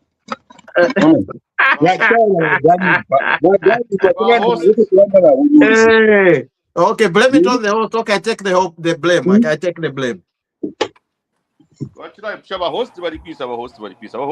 Okay. So number like any to okay to after. Then to run the press club and let's talk about education. Education, you know? That area I like it. Education has been, in terms of functional literacy education, we have done very, very well. We are able to read and write Japwa, but to go into the analysis, okay, so you know, but President, when he just came back from his working visit or no working holiday, he came back and immediately, he met with the people from the education system, you know, from the school board. So and then they presented to him, and then they discussed, and then he said, "Look, we now." Who's no? Am I allowed to start or not? No, you know, because I was trying to bring in the topic. No. Okay, bring the topic, then I'll join. Then I can speak. Okay. Yeah. So after he came from the working holiday, and he said, "Look, can we enact put free education as, you know, as law now?" Okay. So now, when the parliament opens, there's going to be a proposal to enact free education, so that it's going to be law now, so that when the next government comes in, they will not reenact or, you know, redo what the current government has done, because a lot of Zambians have actually been benefiting from free education, believe it or not. You know, a lot of Zambians, you know, poor people that have benefiting from free education, the food, you know, feeding program. Imagine that wakwata fiama leaders kwa tero takwete bari abakale bari abare stafe, you know, balanda fe babu kale oh, no more meal allowances, but they'll be the same thing. They'll just say, no more free education, there's no money. Okay, because they don't understand, you know, the economics and how things work and how you can actually, you know, find money to give free education. So he's saying it should be in law. So like you realize all your own safety. Guys, a calendar ni free education. Whether they like it or not, it will be free education. Tanzania, they've just announced, even what's his name? He's just announced that we are going to have free education from now going forward. Zambia is being used as a blueprint for all these things. Bakaziake, you can continue now. He's gone. Lachanda, let me be honest with you. That free education fallacy of duping abantu bonsa bashara is not right. One of the things that we've done is that I will support that law if it will say that also muntu from a certain level in government should never take human to private school, but he will sit in those classes where everybody is. You can't have a two system of the people that you pay for. You pay for their children to be here in Canada, doing bachelor's degrees, running the schools and everything else, being exposed to the latest technologies, latest education systems. Elo mwasenda baba nenu Mwabika in a class of 100, and you are the one who goes to say, no, education is an equalizer. And when you are saying education is an equalizer, all they are saying is cadres get a V8. Kada grade 4, because he can beat a lot of people, you come and reward him with a Ford Ranger. Mwabika ponenda lama. Abana benu imwe baleranda. If we baleranda, ourselves permanent secretaries, ministers. If you go to Chengelo, I told you, it's like you're in a cabinet meeting. The minister's children are in Chengelo. I was watching Chipokarela and Paranalo. Ask any of these if you want to have Kablonga boys, or he goes to Munari, or he goes to Kamwala Secondary School, which used to be the case when we were growing up, which is the case here where we are. If education is an equalizer, Umwana provincial premier, they sit in the same class, expose the same education system. We have a dual education system, one for them, the ones that we are ruling, and then the rest one for us. For us, we must be able to say it's a small class, 25 at most, or 30. For them, it's 120 in a class. But meanwhile, those at 120, they pay for my car, they pay for my fuel, they pay for my travel abroad and everything else. But them, they're in a situation where there's no computer. Tamuri computer class. For them, we must be able to speak. This free education thing, we must look at it. Free education is good, but it must be equitable for everybody. The free education must go to everybody. And the people that are running government, they must put their children in government schools. Go left private school, leave government, go and be a businessman. Then you move to private school, go left fire, government. As long as we have these double standards of their education and their education, because this is a new phenomenon. When we were in school, the school was equitable to everybody. The private school sprang up. Canada and was done in the you know that. How many children in your area go to private schools for? We all strive to be in government systems. Bus systems run, school feeding programs running, scholarships running, you earn them on merit. So if you have a president, and yes, it's good for politics. It's very good for politics. Yes, politics, that is the way to go. You invite the unions, you invite the what, sit down and give them a very nice public relations meeting. And then after that, then we go, yes. But to analyze our education system and what we are doing, we are not helping our people. If not, if we want to really do that, let's put money to it. Let's finance it adequately. The University of Zambia is in the ruins right now. What money are we putting in research and development? How much are we paying the lecturers? How are we treating the teachers? Yes, we create free education, but how are the teachers treated? Okay, but let's also talk. You are going through the same thing. Go ahead, Danny. Oh, sure. So, Chabachanda Kazia, he's talking about two things here. Okay? You're talking about free education and the quality of education. Start debating me. Can I? Okay. Statement. Because when you start saying it will not be good. Because I'll start debating you. Can I say something? Okay. Don't say I'm saying this when I can say it myself here on this platform. Can I say something? Please. Now, free education is good. The only thing that we have introduced to all Zambians is free education. The second phase of this free education is to fund the educational sector. That is what we need to do now. So we have done phase one to make sure every child in Zambia that wants to go to school can go to school without any hindrance. The second phase will be funding these schools adequately. That's second phase. But the fact that we have introduced free education to every child is a good thing. We should not criticize it. So we have a good problem. We have given free education to everybody. Now let's look into the funding. That's increasing the quality, enhancing the quality of education to these kids. So that has to come in now as a second phase. So we cannot criticize the minister or our government for introducing free education. No, because your children are going to Nchengelo. No, it's fine. Their children are going to Nchengelo because the quality is not yet up there. So let's now deal with quality. So we cannot criticize free education for introduction of free education. That's all I can say. So let's applaud the government. Let's say, Kwenyu, now let's increase the quality of the education in these schools. That's all we can do. So, and that will come. So we cannot say, oh, don't introduce free education, as long as free education cannot come together with quality of education. It's impossible. It will not happen because it's very expensive.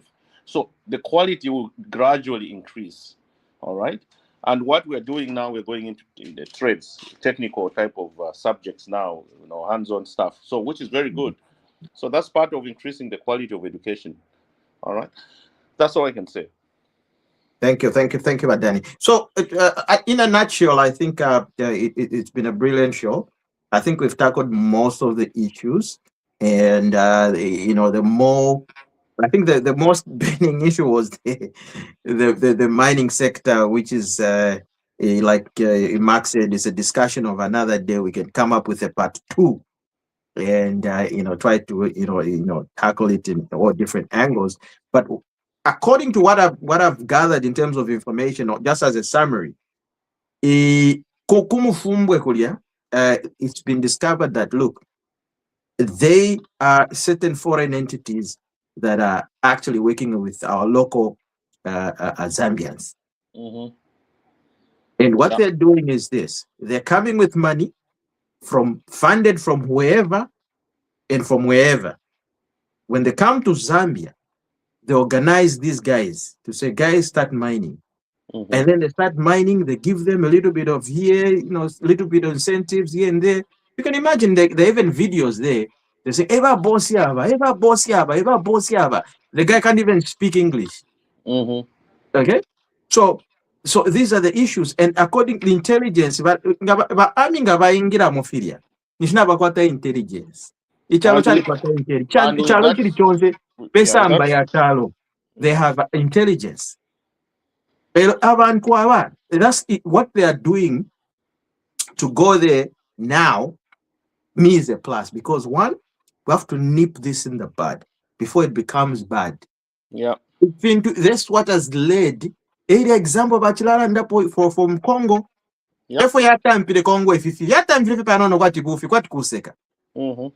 What, because they're just like jokes. And now we have M23. Same thing even in Nigeria. We've got Boko Haram. You see?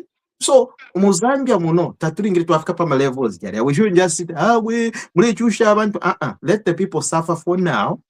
Let's clean up and reset and start. Because the main aim, if you watch the interview of permanent secretary, Ministry of Mines, he was saying, look, the main aim is just to clean up the system. Don't mine anymore.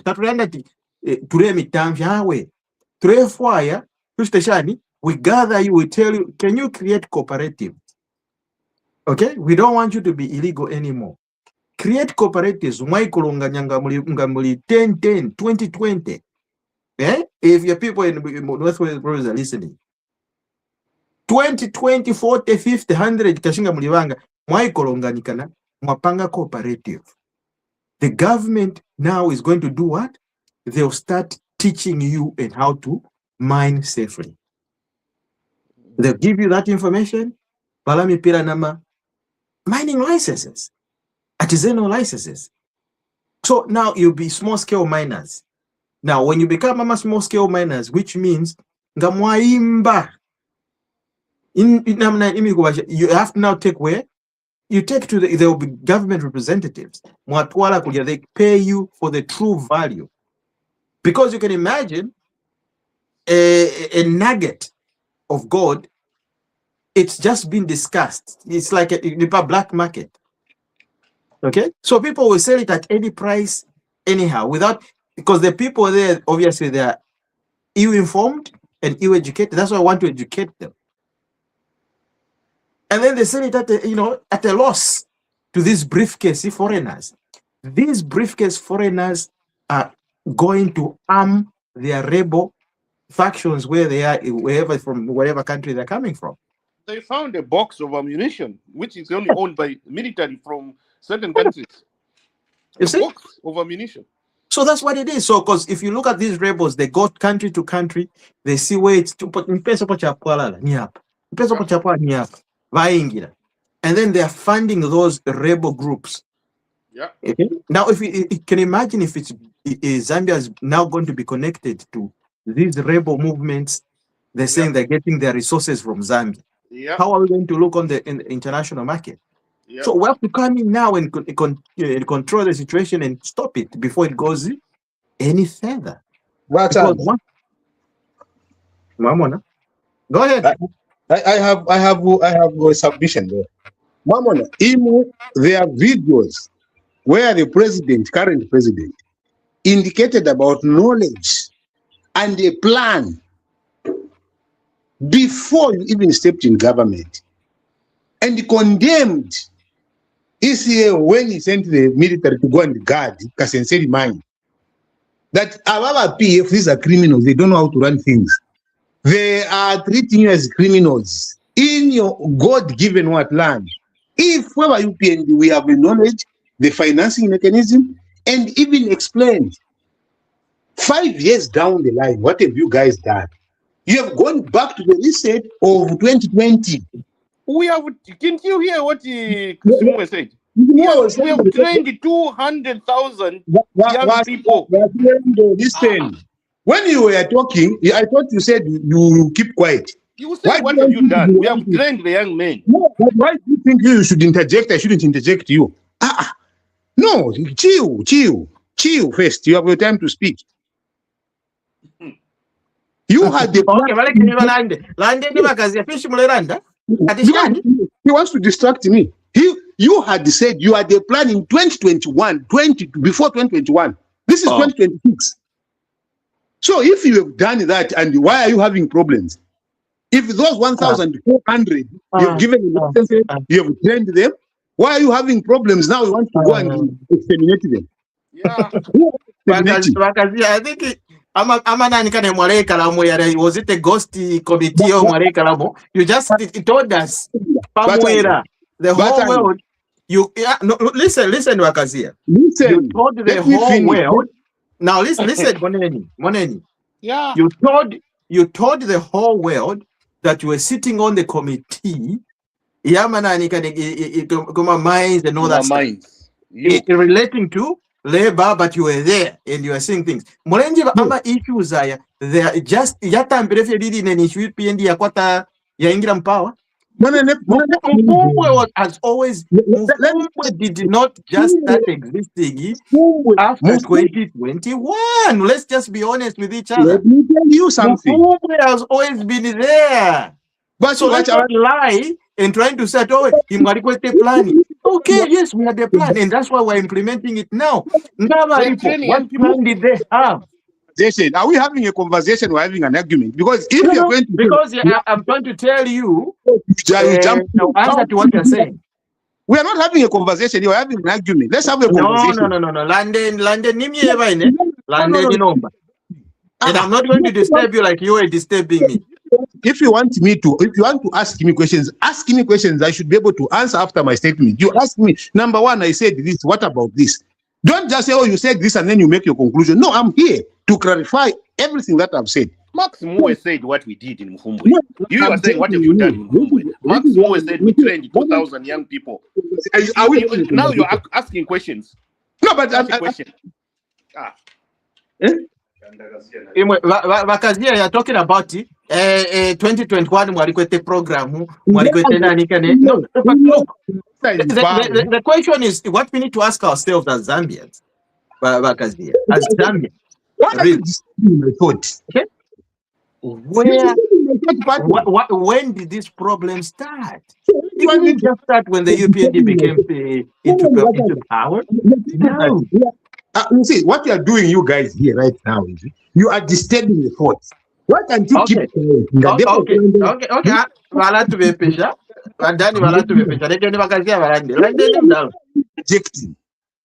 What I'm finding so easy, when I do it, then you have got a problem.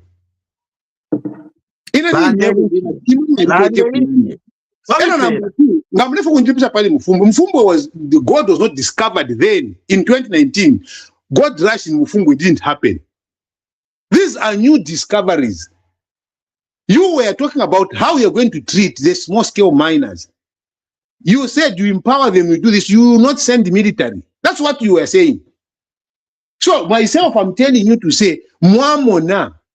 At times we rush to talk and then the reality is different. So this is a changing reality for the UPND. It is not something that you say, what? It is when you are having a plan now. Because 6 years, 5 years, 6 years ago, it is the same thing that you are doing in 2026. That is why I'm coming after you to say, if you had the plan 2021, it should have started with the Black Mountains. What did you do? You gave more Black Mountains to the foreigners. You went and chased the same people that were upper Black Mountain. Our South Africans have taken Black Mountain in Frida. The people are there complaining. So ukulanda kwali anguka. Everyone can talk about these things, but it is how you implement them. If I've said something that I've not backed up by something, ask me for clarification. I will do. I submit.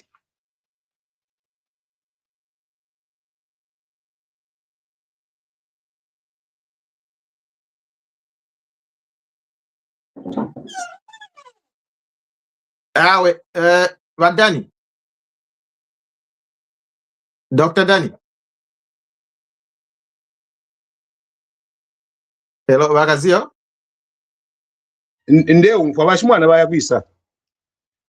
Oh, I think he's taking a break. So,